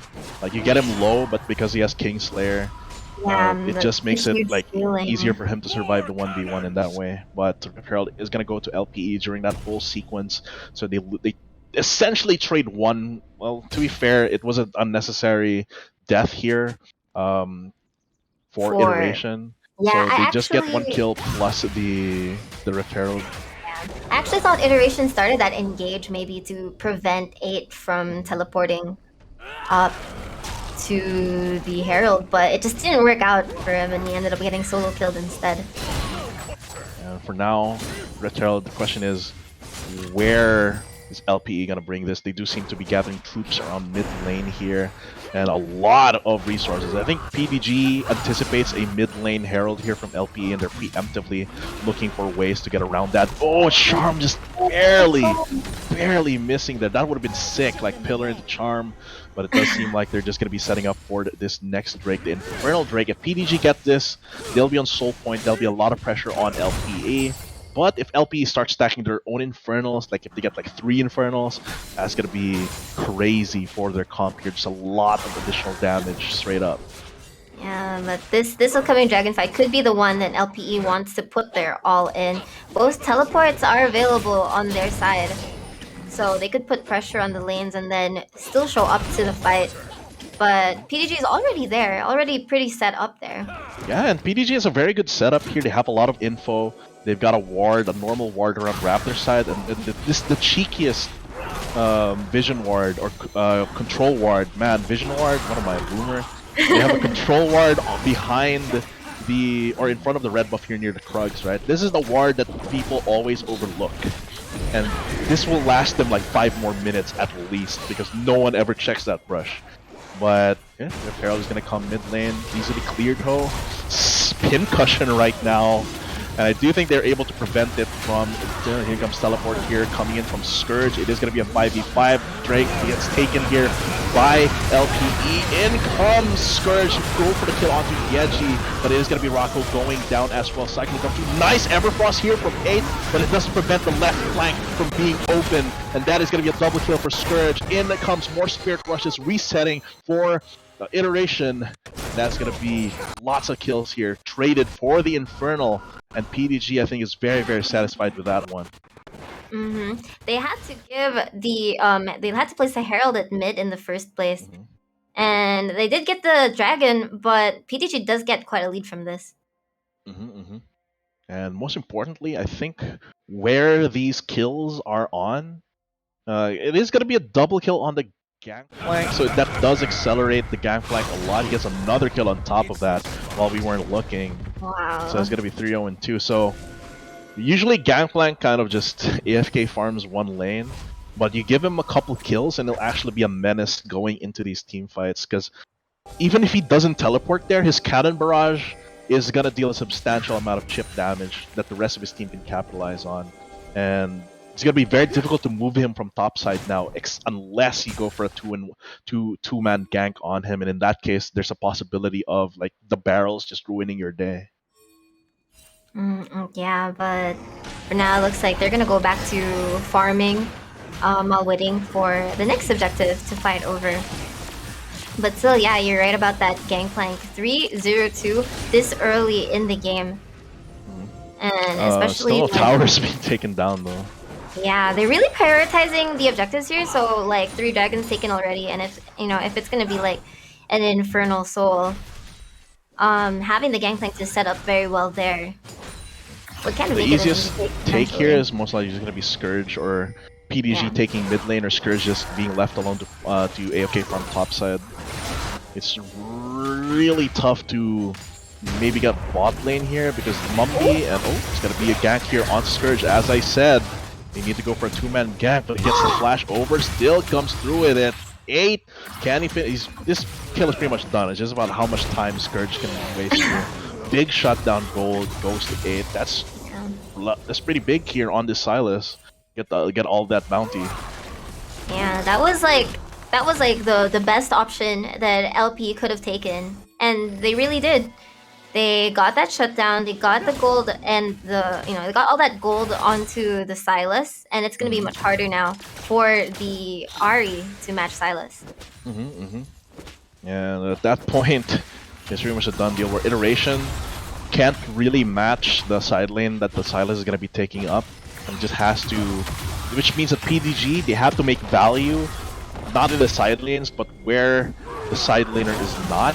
especially considering a lot of the gold is concentrated on Sylas. So they know, okay, Sylas topside, teleport down. Let's try and play mid lane. They are scared away by Zos here on that Wukong. So they are a little bit of value here. And I think the first turret, has it been taken? Yeah, it has been taken their top side. So LP, a little bit more wiggle room here as well. Baron on the table, but I doubt it's going to be a factor until like 27 minutes. Unless a big team fight comes and the death timers are enough for them to take it. The thing is, they really are waiting for these big fights, like because that's what both of their teams can actually excel in very much. Is getting like the Rakan ultimate or even the Nautilus ultimate with the Gangplank. So I think that's why they're really waiting for these objectives, rather than really just focusing on pushing towers. That's why so many the outer turrets are still intact here. And looking at the items right now, it is also relatively even as well. Like if you take account for like the mid diff, in terms of kills, that is just compensated for by Scourge, and it can't really leverage his lead as hard. Meanwhile, Scourge is getting really scary scaling up here as well, and just have to wait for this next Drake to spawn. It's going to be another Infernal. Like I said, if LPE takes more stacks here of the Infernal, it's going to be very scary. Like if they get their second stack, their third stack, it's going to be a lot of damage coming in from 8 and Kian, and really solves a problem that Sylas sometimes has later in the game, where he can survive quite a lot but doesn't have the damage to finish it off in a prolonged team fight if he gets bursted down. So let's see, PDG going straight for the Infernal Drake. They might be able to finish it, but Zaos is right around the corner. In the clone, maybe? Oh, the pillar kind of grieves him hard here, and it's going to be Red taking down the Drake at that point. Cyclone coming through, Cannon Barrage as well, splitting the fight. Speckles picks up the kill on Zaos here, and Scourge is going to be looking for Mumby. Look at that! Gnar ulti, but is it enough? It is not, as they get like a pin cushion. They get spears, run through them. Big shutdown gold going to Scourge.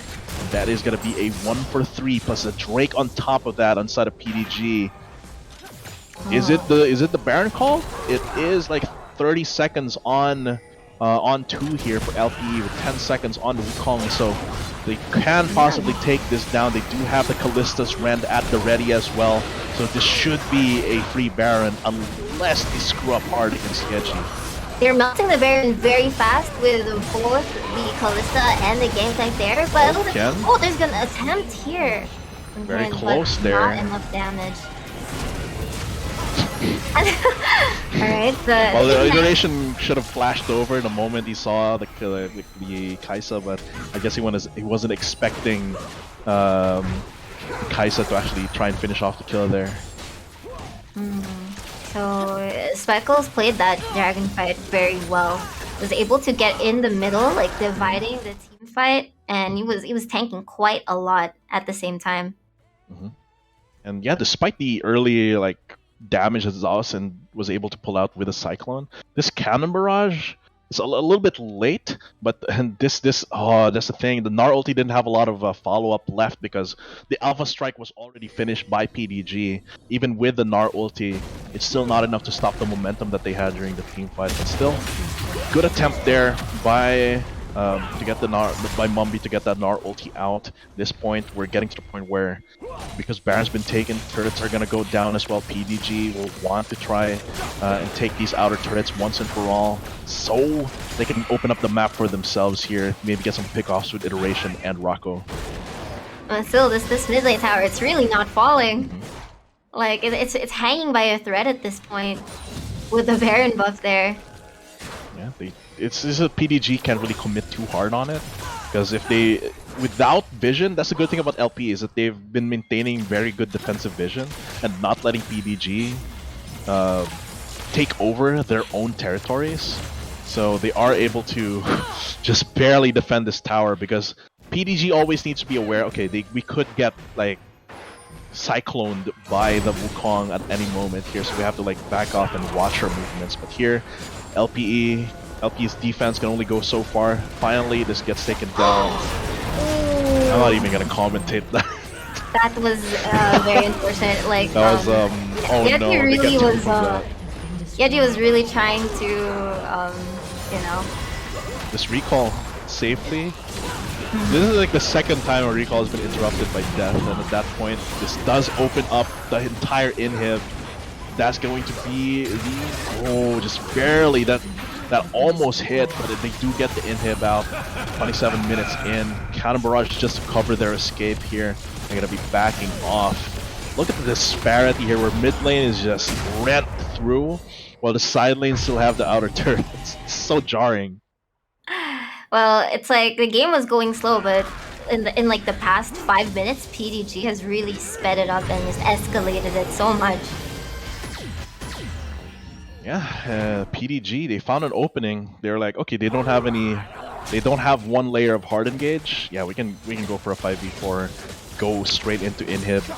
LPE and him going down here. And this is going to be a little bit harder for them to defend their side lanes because they have to deal with the mid lane push, but it's a little bit better. Like, it's less debilitating because they still have their side inner turrets. Like, these outer turrets are and these outer turrets are good line of defense as well, because they can clear mid lane without too much trouble, because PDG doesn't have a full suite of control on the side lanes just because the turrets are still up.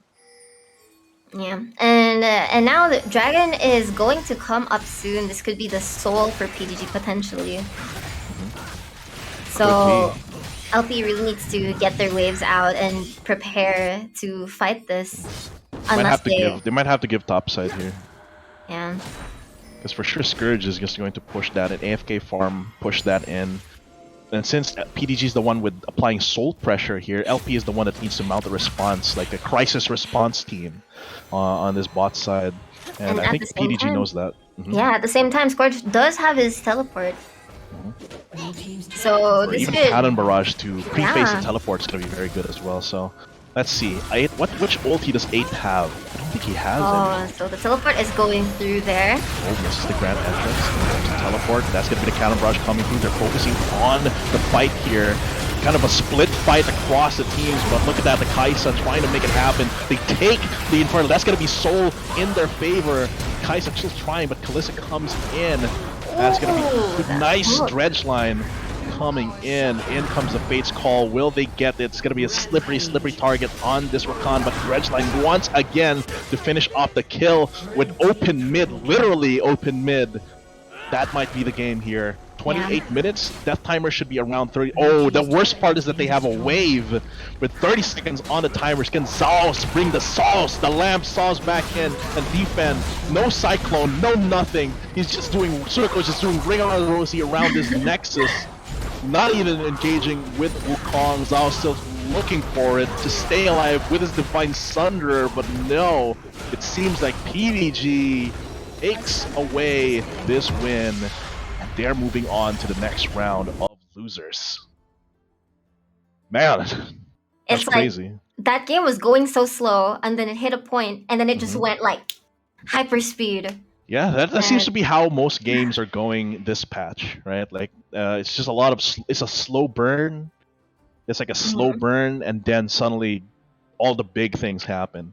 And this was a pretty messy, disjointed Drake fight. Like, it was a war on 3 fronts, right? Like, we had Quan trying to 1v2 on the right side, and then we had the Wukong trying to like stabilize the situation around Drake.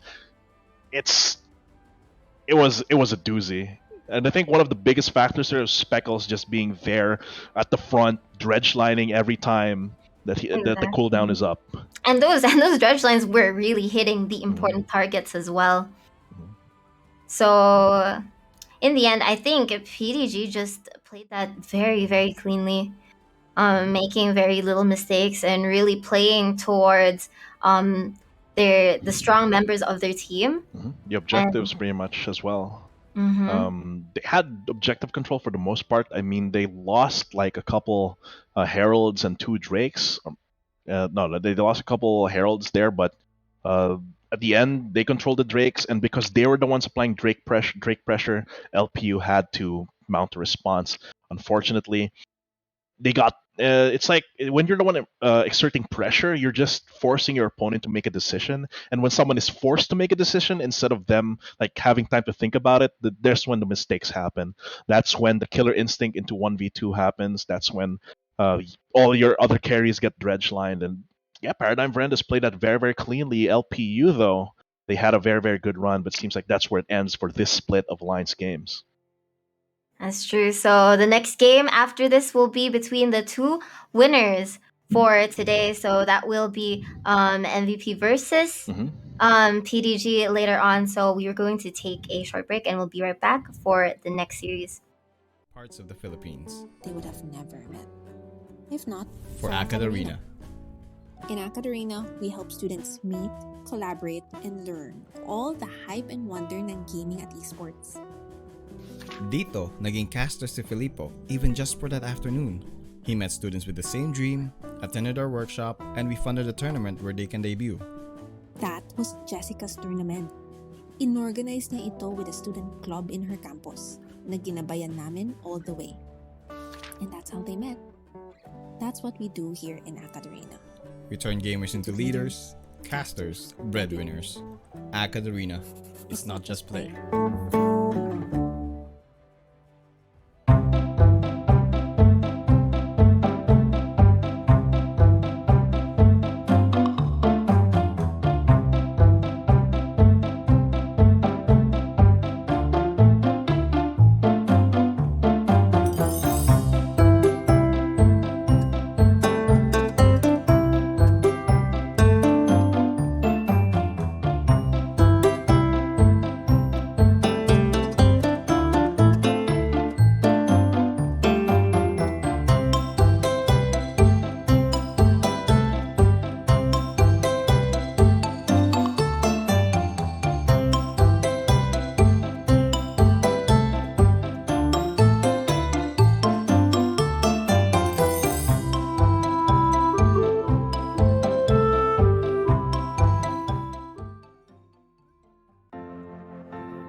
Outside the game, I'd have a hard time making decisions and just go through life without any direction really. But when I'm in the game and as captain of the team, I have to make confident split-second decisions to lead our team and give us that direction we need to win the game. I got my self-confidence when I become a radio jock for the university, and it basically developed my self-confidence to speak out loud to many people out there. As an ate, you're supposed to know what to do. Minsan, parang hindi na pwedeng magkamali. Kasi ate ka eh, dapat you serve as an example for the younger ones. But as a student leader, that was not the case for me. I was allowed to make mistakes, learn, and do better. Just like how we encourage you, our telecubs, to wear your stripes. The community that we've built across the world have given us a place to belong. As the world becomes more connected, the opportunities will reach all corners of the world. I'm so excited to bring campus gaming across Southeast Asia. Esports and gaming can be a great equalizer. Here, your physique doesn't matter too much. Your sex and gender shouldn't matter. You have an avatar. You're just you and all the awesomeness that comes with it. It matters less which part of the world you're in. The world is bigger, and there's so much we can do together in gaming and esports. You just need to meet the right people to change the world.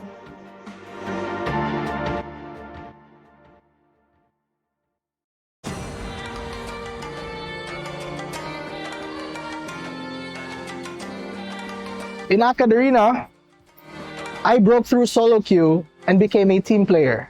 In AcadArena, I broke through my comfort zone and became more social. In AcadArena, I break through my hardship and become more confident. In AcadArena, I was able to break through my shy and timid self and turn into a student leader, kinda. In AcadArena, before I was lost, but because of the org, I was able to find my passion. Happy birthday, AcadArena.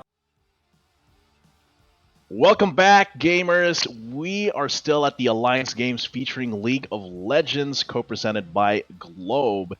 And we are at our last last game actually for today is going to be Paradigm Verendas from New Era University coming up against Gearhawks MVP Monstrum Vel Prodigium from Technological University of the Philippines, Manila, and we'll be your shoutcaster for that. I'm Hyron. With me is Paru. Yeah, and both of these teams gave us very exciting games just now. And this is the last game of the day, and it's also the game that will decide which team is still going to be moving forward onto the next weeks and maybe eventually to the finals. So it's a best of one, and there's a lot at risk for these teams. It's a best of one. They just have to make it to week 3 and week 4 here. Because next week we're going to have Ablation Esports versus MGS Mages. That's like the winner's semis, so to speak. And then whoever loses that will have to face the winner of Gearhawks versus NEU in week 4. So that's losers finals as well. So just check out the brackets on the AcadArena Facebook page as well. So, but moving on, it's going to be Paradigm Verendas versus New Era University. Both games were kind of out of average length, 40 minutes around. But looking at it, TUP's draft, they trusted in their draft. They knew what they needed to do to win. Meanwhile, it's going to be Paradigm Verendas here, just taking the opportunity to win when they found it. But of course, into the draft here. Akali immediately being banned. Crony's last 2 picks were Akali. They're taking it out. All right, so directly a ban on Crony here. They don't want to see any of those like flanking one-shot Akalis this time around. So in the previous games, we did see a lot of like interesting picks, not the usual late game. We'll see if they actually ban out. Oh, they ban out Swain again. So Swain's been being banned consistently in these games because he's just a strong pick overall. And Swain just has a lot of utility. Just the CC, you can get some deep vision for a split second with his vision of Empire, and he can, in a prolonged team fight, he's just able to live forever. Once he gets his Zhonya's, it's very hard to actually get the burst damage on him unless you like layer your CC perfectly. Like he can build, usually it's Leandri's. I've seen some people build Mandate, and even some fewer people build like Moonstone on him as well. So it's gonna be still Yasuo being banned against Gearhawks here, and Nautilus. Yeah, so We saw how strong Speckles Nautilus can be on the roam, on the peel side when he's going for picks. He's just very, very strong, very versatile tank engage support. All right, so they ban out Speckles Nautilus, and the Volibear on the other hand for PDG banning out. So this was KO's pick the previous game. So these two teams they are learning from the previous games, and they're banning out what they know that the enemy team can execute. Ooh, the Volibear ban out here, forcing Kaio onto another jungler here. We have seen Kaio use Viego as well. It is left open, but Paradigm Verendas is stealing it away from him, forcing him. And with Wukong banned, he's gonna force him on something else, like maybe Xinjiao, Trundle, Lee Sin if he plays it. We can maybe see a Jarvan as well. Jarvan Jarvan. We have seen Jarvan before. I think that was on UST's comp as well. But it might not be Jarvan's time to shine just yet. Maybe when 12.12 comes out, when they reduce the cooldown on his passive, especially later. Basically, having the cooldown of his passive in 12.12 is big for all forms of Jarvan. Lucian is going to be locked in here for Gearhawks. Are we going to see a Nami here from Collagen? That would be one of the combos that you can have with Lucian here. Yeah, it has to be a Lucian Nami. If it's a Lucian, it's got to be a Nami. Could have been Braum as well, but I think Enchanters are just in a better spot generally. But Braum could have been another combo there if they were more defensively oriented, and concussive blows with like the Light Slinger dual shot passives pretty good. What a classic like season 3 combo. That's true. Yeah, with a Nautilus ban though, that makes it life very much easier for this Nami and Lucian to to execute their combo. Ooh, Then, okay, Zeri's life in 12.11 is very weird, right? Like she got a buff, Riot was like, "Oh my god, that's too much. Let's bring her back. So she went from like being Z as in Zeri tier to like just around like a high A tier in terms of like how everyone has been playing her. So Renata, I've been excited to see Renata as well. This is definitely Ooh. one of my favorite champions among the recent ones. Zeri and Renata bot lane. It's gonna So be it's very scary actually. The early game, of course, is gonna be favored towards the Lucian Nami, just because Zeri is such a pretty garbo early game, but it does get even then, even with the Renata, the early game is still really bad. Just yeah. have to bank on the late game and some really good ultis from that Renata. So they really have to make it out of laning phase because Illusion Nami lane is just so oppressive. Indeed. And meanwhile, And with the MVP looks like Lilia. Lilia most likely jungle can get a lot of value from late game ultimates as well. So Yeah, just a lot of Lilia utility. and Lilia is one of those junglers that really benefited from how everyone got a little bit tankier. Of course, her numbers kind of got like pulled back a bit, just because of how good she was at tearing everyone down. Because of she was so good at taking down tankier targets, but she's still very, very good. Clear speed is there and has a game-changing ulti. If you get a really good lilting lullaby, it's just over. And considering that the comp here for Paradigm Verandas, it's like it has the Viego, has the Zeri, especially the Viego, right? If the Viego gets slept, it's literally good night, because Viego really relies on being able to get those resets, being able to drain tank with his lifesteal, and if he gets like shut down in the fight early, there's just no way. Especially with the bonus damage that being asleep causes you, it's gonna be a very, very useful tool against this Viego post 6. Okay, so we see the Gangplank and Jace bans coming from Top lane MVP. So that's another, it's, to respect NE's previous showing on Gangplank. I'm really wondering what Crony brings out here, right? Because his Akali's banned. That's the only champion he's used in his previous 2 games in All G. So Gwen left open. We did okay. Okay. So it's going to be a Graves solo lane. This has been a thing. Yeah. I haven't seen it at Pro, but I have seen people. I've heard people talk about maybe like a solo lane Graves here with Eclipse build is going to be a thing. Most likely top side as well. It does leave him open to some counter picks top side. And this Vladimir from possibly from Iteration here, but it could also be on Scourge, depending. I do think we're gonna get a very spicy game 3 for today, just with the Vlad and the Graves pickup. Let's see how Paradigm finishes off their comp here. This is really going to decide where this Vlad is going. Oh, it's come on. I mean, it's not bad. It's not bad because they don't have something really tanky yet. Yeah, and maybe this game, maybe NEU is gonna be the one to make the win rate of Victor go up. I think Gaia. Oh my god! Is that real? Please tell me you are not capping. Come on. Why you gotta do my Zonian boy Urgot like that? No, okay, so, locking in because it's gonna be okay. Graves mid instead with Sean on his Kale again. So Sean's Kale was very strong previously.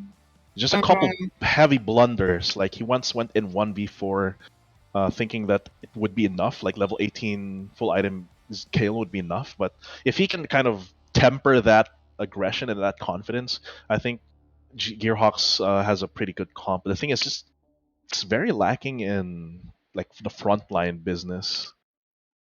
That's true. Plus, I'm kind of wondering how like NEU's comp is really gonna work because I have not seen much Renata. So I don't know how big those ults can be, but it can potentially be very bad for MVP to be hit by the Renata ult with like champions like Graves, with Kale. Could be pretty bad for them. Like imagine you get the hostile takeover. Graves like shoots 2 bullets in you point blank, and then he's done, and you have to reload. And then Cronia has to reload. That's whack. But the Victor pick isn't as bad here as in other situations because Gearhawks doesn't really have a lot of tankiness on their side. Like the most tank that they have is like Kale ulti, Lilia being like the AP bruiser, as well as Crony's Grit, right? That's the biggest front line that they Yeah. have. So it's like a cowboy fight, or like a samurai, or a cowboy samurai face off for both of these. It's whoever can get the draw first, right? Because that's Yeah. really about the storyline for this game, is whether Gearhawks can get something really crazy like a lilting lullaby first, or if Paradigm Verendus just goes in, gets a pick off with Handshake, they do a reset with Viego and take over from there. It's really a race. It's really a duel to see who can pull the trigger first here and who can do it more accurately. Exactly, because you see things like Vladimir and Vigo, then you have to make sure to get rid of them at the start because they can be back like full HP, ready to take down your team if they aren't dealt with properly and quickly. So it's a good thing MVP has this. They do have like constant damage. They do have the DPS, and they do have this bot lane, which I think is going to be like one of their strongest tools in the early game, while waiting for the Lilia and the Kale and the Graves to get their items and scale up. They will be, I think, relying a lot on Lucian Nami. And that's really the question of whether, like you said earlier, whether Sunako and Speckles can survive the early game onslaught of Nami Lucian. Because look at this summer spell setup that they have. It's just there to kill you. Exhaust, ignite to get all of the kill potential bot side. So Rocco's gonna have run for his money in this game. All the pressure bot side, Kaio as well. Meanwhile, for top, it's gonna be a little bit more contentious, but obviously Kale's gonna lose out early, since she doesn't have the range advantage over the usual top laners. Plus, the constant, of course, it's Ghost Ignite here for Scourge, so he's really going in for the lane rather than the map movements with that of Vladimir, right? And Yeah. this Victor on iteration, I mean, it exists, right? Yeah, I think iteration and crony will mostly be just clearing waves for most of the game. But then these are both mid picks that can become very strong later on. Like Victor has not just a lot of damage, but also that utility. While Graves is Graves. Graves can one shot somebody and survive everything as well. And it's really that test of whether iteration can bring out the damage. These are all relatively squishy champions, so the usual weaknesses that I see Graves suffer from aren't as egregious. Or sorry, not Graves. Victor suffers from aren't as egregious in this matchup in this certain comps. But that's just how we see it as a caster. Maybe you guys, as fans, you guys know these players a lot more, so we can get some support in the comments as well. And of course, you can show your support on Twitter as well. We didn't mention it earlier, but it has been going on hashtag AllG Tweet about your favorite team using the hashtag AllG, and the tweets that get shown on stream will win 300 pesos worth of RP. So that's pretty much like enough for like a 250 peso skin, and if you have some RP left over, you can get a mystery gift for your friend. Ah, yeah, that's true. And that's not the only thing that's we're giving away. Like we said, we are still giving away conquest passes for the weekend. All you guys have to do is watch and share the stream. Yeah, and of course, for every broadcast, which means for last week, this week, next week, each broadcast has 5 winners of that Conquest Weekend Pass. So, and Conquest, I'm super excited for Conquest. Ever since like 2020, I was like, oh, I want to go meet everyone. We're gonna meet all the esports people, especially if you're in an org, if you're in an alliance org, getting to meet all the other people that you couldn't because of COVID, because there's been no like big esports events, right? So, and gaming, it's not just esports as well. Even people that aren't into esports, if you have friends that are just into gaming, they can they can go to Conquest and enjoy it just as much, because it's not just the finals for the Alliance games. We've got merch booths, we got meet and greets. Though I think a lot of the tickets, the passes for the meet and greets with the esports personalities are kind of like selling out or already sold out, right? I know Yeah. Kaide, Lily Pichu, and Michael Reeves, and a lot of others. Just check the Conquest 2022 page for that. Yeah, but even if some of the meet and greet passes are sold out, if you go to Conquest, you'll still be breathing the same air as them. So share the stream. Get a chance get to a breathe chance. the same air And as your idols. Yeah, and that applies to every All Alliance Games stream, by the way. Like, if you're also watching our Wild Rift streams as well, that's a separate broadcast with a separate pool of 5 winners for the weekend pass. So just share the stream, everyone. Of course, show your support.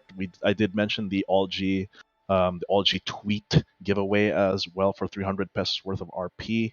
So super, super excited. And of course, for AcadArena, of course, Conquest by AcadArena, they recently launched their newest cycle of scholarships that are open to all student gamers. So not just these esports players. If you have siblings, cousins who are senior high or college, they can apply for a scholarship grant at acadarena.com/scholarships and get a chance to be a #AcadArena Scholar. We have loaded onto the game here our final League of Legends game for today. It is going to be PDG, Paradigm Verandas from New Era University versus TUPM. MVP, Monstrum vel Prodigium, or Prodigium, if you're an ecclesiastical Latin kind of guy. But yeah, it's going to be super, super exciting. I love the Graves pick. I love the Zeri Renata. Let's see how it goes. Yeah, I'm really excited to see how this Zeri and Renata is gonna go after the laning phase, because I already know their laning is gonna be difficult. But after that, I want to see like how they're going to make this comp work for them. And right, we have to remember that this is potentially the last game for either of these two teams in the Alliance games. Only one team is gonna get out of this and make it to the next week. Yeah, such is the nature of lower bracket. When you are in lower bracket, you have to give it your all every game. The way of the warrior is found in death. And that is the philosophy that you have to be getting into if you get sent to lower bracket. Meanwhile, our teams, they're just giving it their all. They know it's their last chance. They know that they have to give it their best because they're not going to get another chance until next split. And they have been, like, both of these teams have given us like such exciting games. Like game 1 and 2 today, both very, very eventful and spicy. So I'm thinking game 3 is gonna be maybe even the spiciest one yet. It's kind of like a good spicy ramen bowl, right? Like spice kind of creeps up on you as you're eating the noodles and stuff. But let's see how it goes. I'm getting hungry. It's like approaching dinner time. But it seems like our teams are just satisfied with letting the lanes play out as they should. Nice defensive vision here from Kaio, because some Viego players have been known to get really aggressive with counter jungles. Look at the damage! Nako's health already so low. That's just the power of Lucian Nami. But they're hanging in there very well, CSing fine under tower. Yeah, just barely out of tower. Handshake. Just like slaps him away. In comes Rocco. No, he knows that they're getting pushed in just by the nature of this. So this is a very good rotation here. Exhaust comes out immediately. Just skates over the wall here. Now this Lucian is going to fall very, very easily. Flash doesn't need to be burned here. First blood goes here on to the Viego. That's very, very nice coming in. Yeah, and that was a good prediction, just understanding that the Lucian Nami, of course they're gonna shove in, and of course they're gonna be focused on trying to chip down and like show that lane dominance. So Rocco is really able to take advantage of that and take first blood, and that's a kill on Viego. That's a kill we're talking about. Oh, but Kaio has his own way to gank, but of course it's mid lane and they don't have any CC, so just the flash burn by iteration. Couldn't go for a repeat gank. Wondering if iteration has the 4-minute cheater recall, because he is on first strike inspiration. So if he did it, if he did his lane up to level 3 correctly, level 4, level 3, he should have. Oh no, he doesn't have enough. Oh, he doesn't have Futures Market. He probably doesn't have Futures Market. If he had Futures Market, he would get like Lost Chapter by now, and it would really help him out in his laning just from mana sustain, and it doesn't look like he has it. And he needs that mana to keep up with the Graves wave clear, It's like one auto is like half health for the minions already, and that's the greatest gank I've ever seen. Just flash in, force him into an escape route that he can't possibly go to, and Crony gets an easy kill out of that, or easy assist out of that, just by being there. Yeah, Yeah, Nice so rotation. yeah, these junglers are doing their pathing in a very good way. Like that was a gank that you wouldn't normally think is like a gank to go for, because that's a Vladimir lane. That's like Lilia. Like, how will you CC them? I will simply flash over. Nice here. Could go for a 2v2. A little bit dangerous. Crony is keeping Iteration away, but dangerously low. That's going to be the reset here for Rocco. Oh, there's going to be a 2v2 straight up with Rocco having to go away. Doesn't have ulti yet, so can't actually Heartbreaker. Stuck with a Lilia kit until then, so has to back off, but that's still a kill given onto Rocco, accelerating this Viego by quite a bit. So we see like these the jungle top and mid laner, they're really brawling over there in the top side of the map. You know, responding very fast. Like I said, like the mid laners aren't really gonna have much to do here except for push the wave. So they're trying to do what they can to assist the junglers. And that's really all they can do for now. At the same time, both of these teams, they do have their mind on scaling. For sure. Especially with MVP, even though like Lucian we usually see as a mid-game, early-game champion, with the addition of the Graves as that added dimension of another marksman to really add a threat, plus the Kale as well. So just a big threat coming late game where just force a fight. And even if you outrange and kill the Crony and Dwarfini, the Kale there on Sean is able to really shore up the damage. Let's see how this all plays out. Drake has been up, and we're gonna see how it all plays out. Rocco has the Noon Quiver, has the items. Kaio only has the Lucidity boost right now. So let's see who's able to set up their priority in the mid and side lane enough to take this break. Sauce coming through. Nice flash there coming in from Sunako. That means that the bubble does not come through. Speckle's gonna be their next target. Can they get the bubble out? No. But this might be enough for them to get priority on Drake. And well, bot lane of PUG makes it out with their lives, but they do lose priority for that. But it doesn't look like, despite that, they're gonna go for the dragon just yet. Oh, unless Kaio's gonna just solo it. Yeah, I don't think they really need to go, especially they probably discerned, okay, Rocco's probably not on this side of the map. We can just go solo for the half and then shove the waves on bot side and then have their bot side go help and finish it off. Oh, Rocco misses the Heartbreaker. Crucial stun, not hitting. And that's a lot of minions as well. So Sean just walks away and they just get a free Drake for MVP. Pretty much. Infernal, pretty good first Drake to have. It would have been better for them if they were able to stack it if it were like third Drake, but here they at least have those free stats already in the bank, and that's going to get more and more value as Sean scales up and as Crony and Dwarfy get their items. Alright, so Herald is up. So PDG could be looking to, to equalize it by maybe taking that instead. They do have a Viego who's quite ahead. Yeah, they might be able to leverage that as well. The camps that are up for this Viego kind of make it a little bit scuffed to go for Herald, but as long as MVP doesn't attempt it before he's able to clear his red, he should be fine and be able to rotate that way.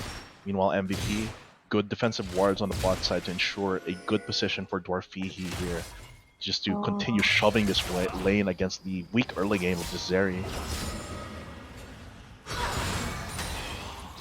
Just being able to farm it out here in this, and Sunako just surviving. No deaths quite yet, which is a testament to how good he's able to lane it out here against a very dominating Lucian Nami lane. And even then, even with a slight CS lead even, so MVP is gonna go up and take the Herald, as the bot lane is still at bot, and meanwhile, MVP's bot rotated much earlier to the mid.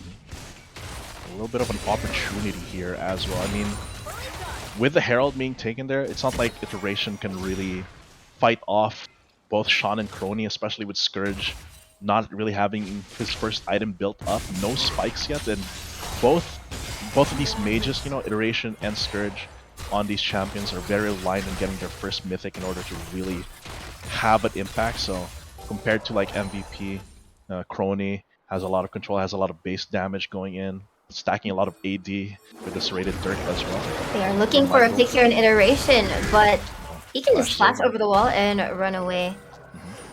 They only really committed, okay, they committed 2 ults in exchange for flash, which I do think is worth. And it could be especially worth here coming into the next Drake. Both of these ultis should be up by the time the next Drake comes up. Meanwhile, Iteration will have to go flashless, possibly get like taken out by Crony if he's not very careful. Oh, it looks like the team will just continue to clear waves. There isn't really anything right now that they need to be prioritizing. It's really just them setting up their CS as well as just applying pressure so they have priority when the next objective comes in.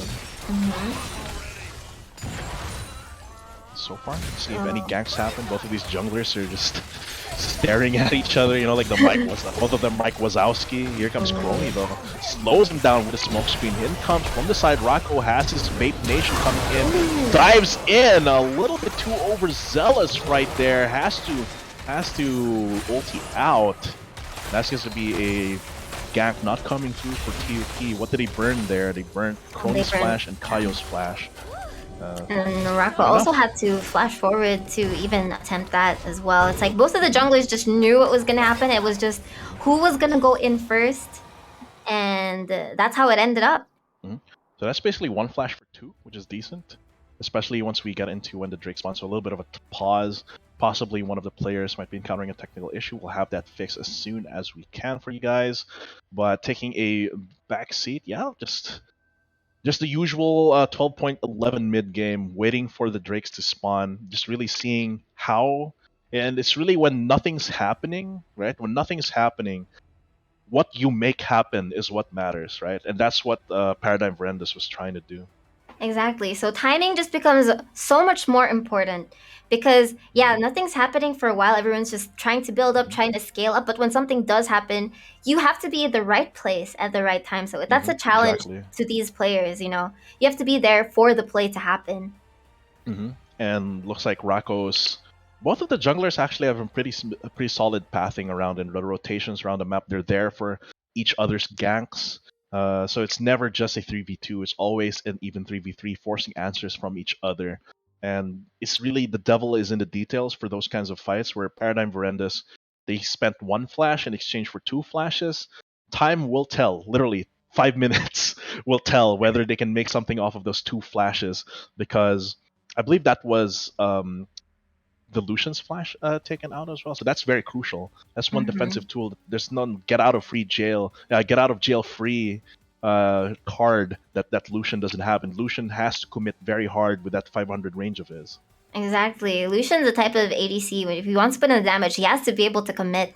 And I think the Victor also lost his flash early in one of those skirmishes. So there actually is going to be like a period of time when these carries are going to have to play like a little bit safer, you know, on guard for the junglers engages. And they have been very proactive with their engages. But at the same time, they don't have all the time in the world because one of these comps looks very, very formidable in the late game. But and that is, yeah, that's MVP's comp. But the thing is, we have seen this situation before where MVP has a Lucian, they have like an early game mid laner, and they have a Kayle scaling up on top side. We have seen it before, and it's just really how much they fix their mistakes since then, right? Because I don't want to see Sean going against 1v4. I don't want to see them getting caught out of position, making them lose the game, because I know that this team is experienced enough to not let that happen. Like they have, so I'm really hoping that Gearhawks can pull it off. I mean, I know Collagen is very experienced as well, and the rest of the team has been together for quite some time, so I'm hoping that they can fix those issues fast and address those issues decisively as an org, as a team, have their coach involved. Let's see how it goes. Yeah, and if MVP's previous game, if game one of the day is any indication, it looks like the team is very good at sticking and like trying to play towards their win con. So hopefully they did learn from the previous mistakes of Sean, and they can get it together for this one. Since this is the lower bracket game, this is a game that decides who is eliminated. Indeed, it's just very hard to get back on your feet after getting sent to losers bracket, and that's the mark of an experienced team, is being able to do that. And NEU, they were able to do that on their side of the brackets, and he was able to do that on their side. Mid lane push, good stun here coming in from the gravity field. Dwarfy, he still finishes off the kill. Can they finish the kill here onto Collagen though? In comes the Lilia. Kaio not able to save his buddy. Look at the sheer damage on that one. They do get the bailout here. Not able to give him the full life in the end, but still kill coming through. Scourge kind of nice ulti here coming in from Sean here, but this is going to be Scourge going in for the kill. No pool means that it's going to end up as a 1-for-1. Next up on the chopping block, Drake. Without Dwarfihi, Sunako is right around the corner, but is he going to be enough? No hostile takeover just yet, though, but it is going to get caught in the gravity field. That is so bad. Kaio goes down. Laser almost hitting Crony there. This pretty much gives PDG this Mountain Drake for not just free, as a cherry on top of that kill that he got on Kaio. Yeah, iteration went in so well there, coming from below the Dragon Pit, and then just being able to catch both KO and there, Yeah, nice pincer there. Good use of the gravity field to cut off the choke point as well. So, yeah, iteration proving me wrong here with me not liking Victor, but Rocco as well picking up these kills mid lane. Let's see, 4-1-0 Viego is very, very scary. It's true. I was very surprised by Kaio's damage as Lilia. There's only Leandri's already doing so much damage. I think when it gets to that point in the game, like right now, when everybody's kind of focused in the mid lane, that's when they group together, that's when Lilia is gonna show a little bit more of her utility and value. Hitting those bowling balls. Getting like a cheeky sleep from that on the back line as well. But looking at the items after first Drake, let's see. Next Herald's going to be in a couple minutes, so it's really about how fast these players can get into their second full item here. You have to see, and of course Sunako on that crit Zeri, that is the standard now. Thank God.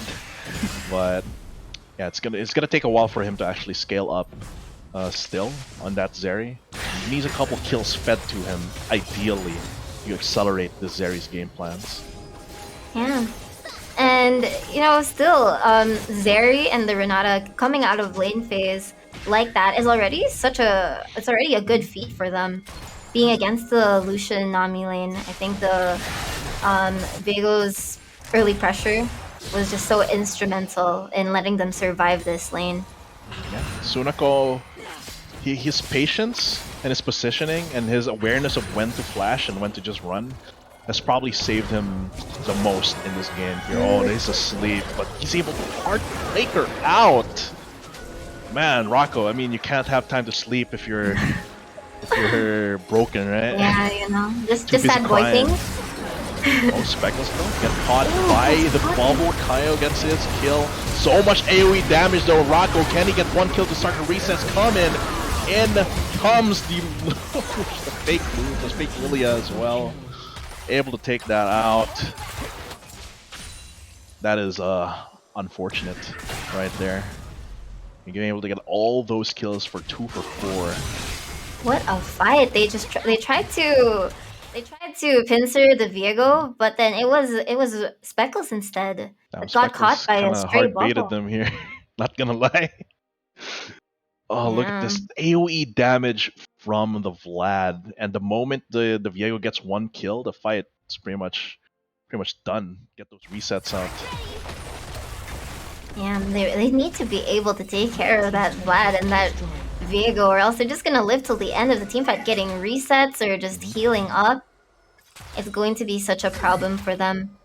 And the problem is, Grievous Wound's kind of bad this match. So it's like the question is, which one of these guys is gonna take the L and build Oblivion Orb or the AD equivalent? So it's gonna be very, very hard here. Okay, Iteration kind of having too much fun in the bot lane. Kaio picks up the kill. He was there for like since the past 3 minutes, just split pushing. Yeah, so I guess it would be Nami, although it isn't really so bad for Kaio to get the Oblivion Orb as well. Okay, so we're gonna have to see how this all plays out. I mean, the gold isn't too far, but it's about where it's concentrated, really. And that's 7 kills on this Viego. You know, Viego's the type of champion that can really turn a team fight all by himself. You know, if he gets the opportunity, he gets those resets, but it looks like, ooh, Sunako, so dangerously close over there. This does mean Sunako has to recall here, but the rest of his team is around the corner to pick up the wave. So Dwarfy, he won't be able to go for a full-on push right there. Next Drake is going to be coming up very, very soon here. And in less than 2 minutes, could be another turning point in this fight. Alright, so they begin to set up vision here on the side of MVP for Drake. Maybe no time to recall. They have to go in there, walking a little bit forward, trying to get a pick off Speckles again, but no, he knows this time. Speckles knows. Okay, Herald, I think, is going to get used up here bot side just to apply some pressure.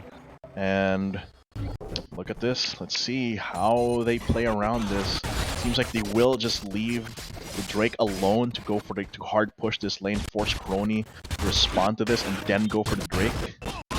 And with Sean topside, okay, they're just gonna go straight for it, 3 pretty much. It is gonna be a Hextech Drake, pretty good Drake, and pretty good soul to have overall. I think it's possibly one of the best ones to have, especially in very specific comps.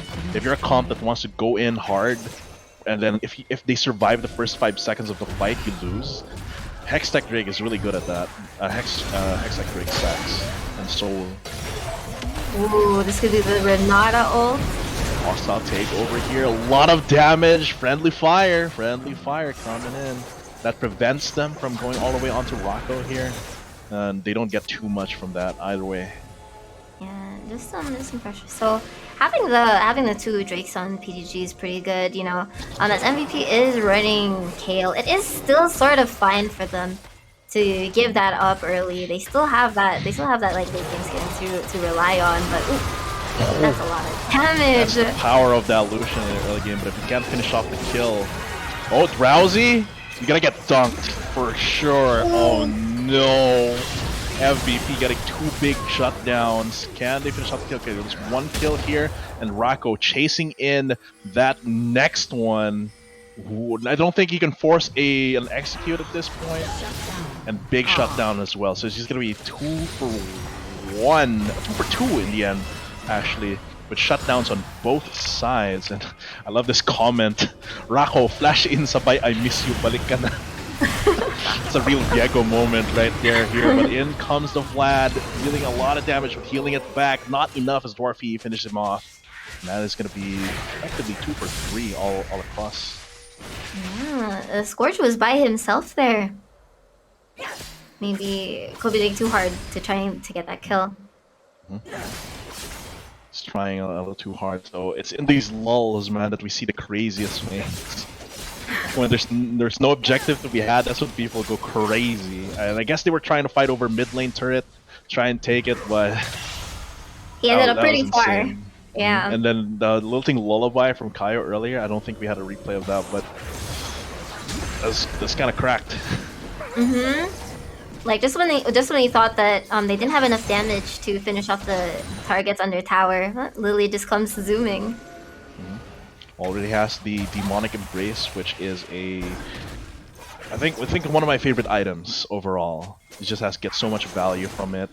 You get tankiness, you get get damage shred, or you get HP, percentage HP shred as well. You get AP based on your bonus HP, so it's just really good for the champions that can pick it up, which is of course Lilia. So 6-4-1, gonna be very, very scary.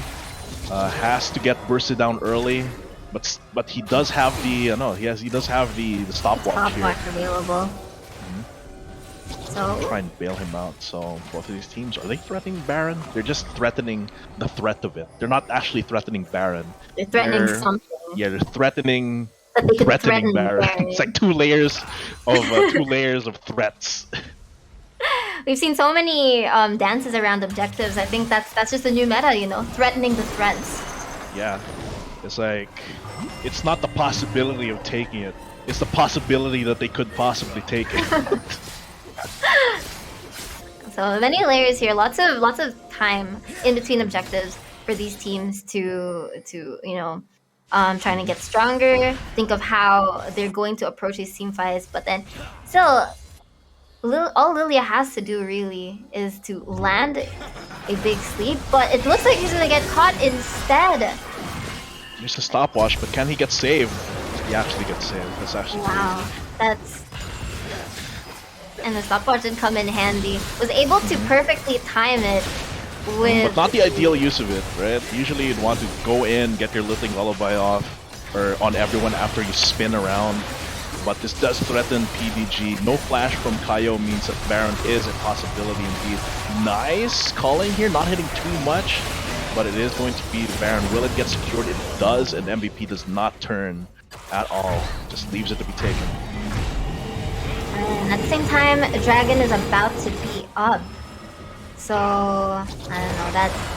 The Lilia getting caught there, Kaio getting caught there. For is a bit BD, unfortunate. he's brave, but he actually just ends up trading 1-for-1. Yeah, and but you know, before a dragon fight, you know, making sure that the Vladimir isn't there, that could be worth it. But that's the first time I've seen a Lucian tower dive a Vladimir, I gotta say. Yeah, that was crazy. Even after the blood pool, Yeah. just goes for it.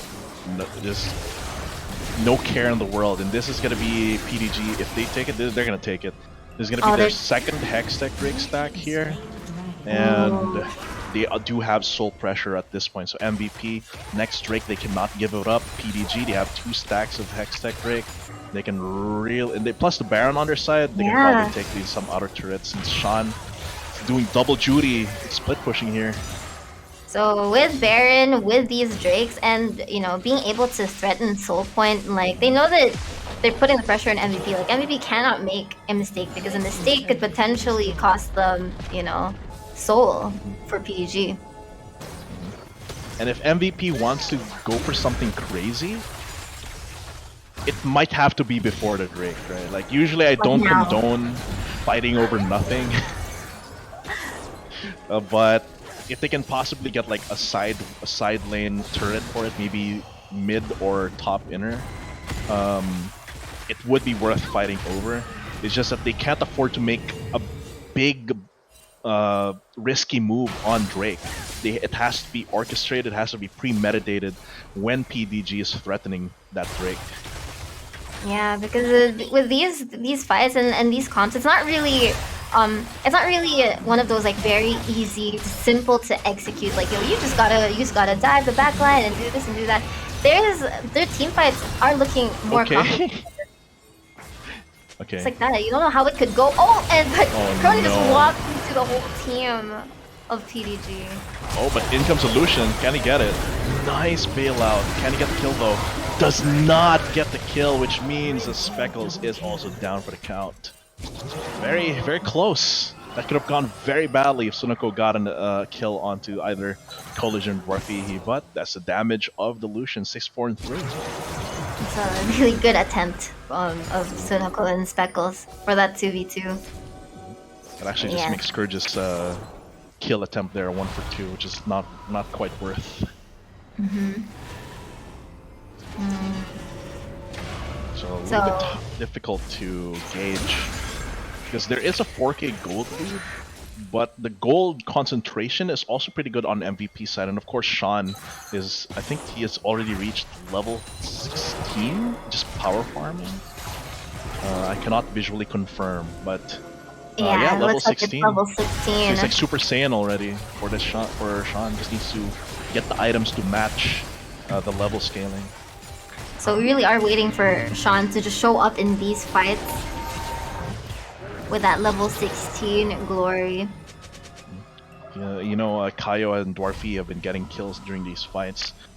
And Sean, the moment he joins these fights, can get like a few sneaky more assists there. Like he already has six assists, right? So if he can sneak in a couple more, maybe a kill here and there, that could accelerate his game plan a lot more. Because at this point, even though he's level 16, it might not be enough for him to like solo kill Scourge.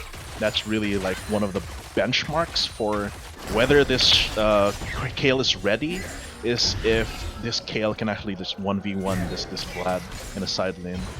Yeah, at the same time, Vlad is not just the only problem for them too, because that's still a very, very fed Viego right there. Like Rocco's still 8-1 with a 600 gold bounty on him.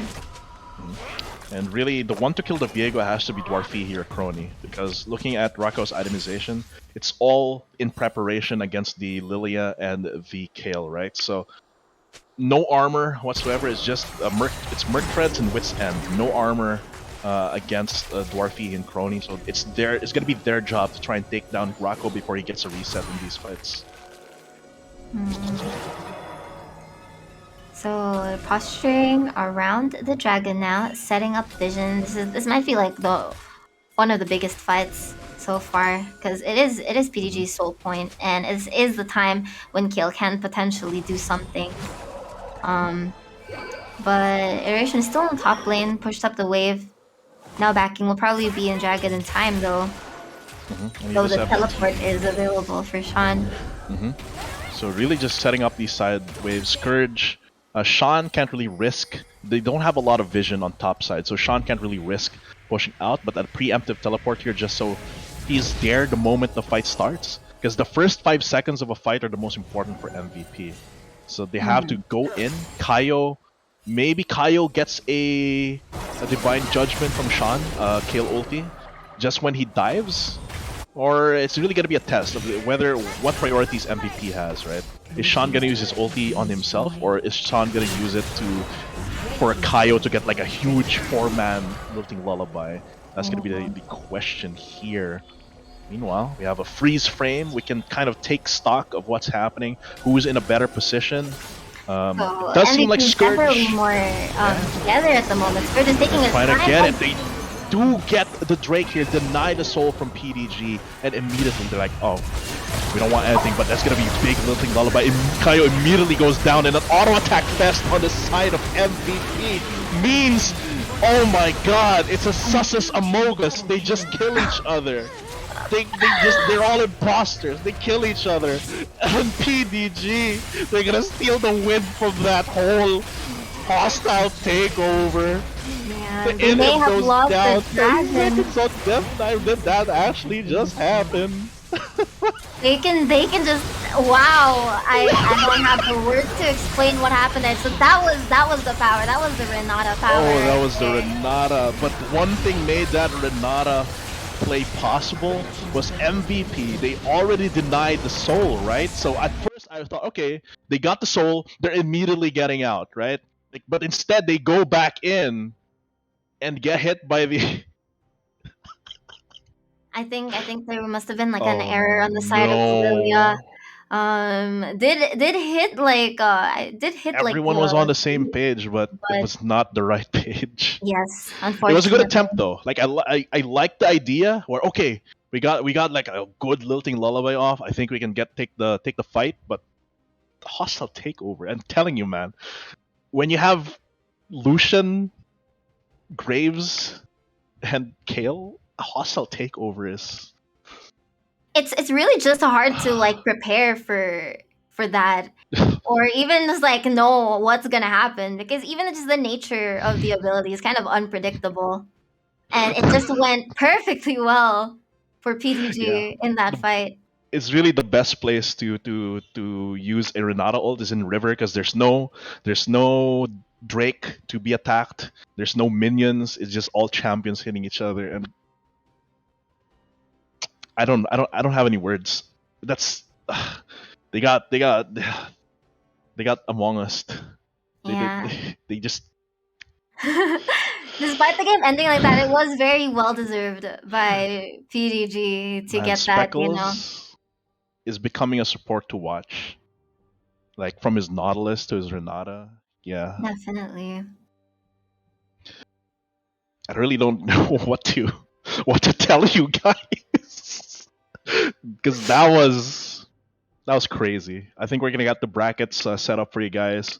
But yeah, that is all the best of one games for losers bracket, right? We have got Gearhawks beating Pilot Ipsilos, Paradigm Verendas beating LPU Pirate Esports, and Paradigm Verendas now beating out Gearhawks. So when we get to losers finals, which is going to be week 4, so today's week 2. Next week we're gonna have Oblation Esports versus MGS Mages best of 3, and the loser of that match will be fighting against NU Paradigm Verendas, and the winner of that losers finals will be moving on to grand finals, which will be happening on the Conquest LAN on July 23. So what a crazy journey it is for all of our players. Sorry, I keep remembering the last moments of that game.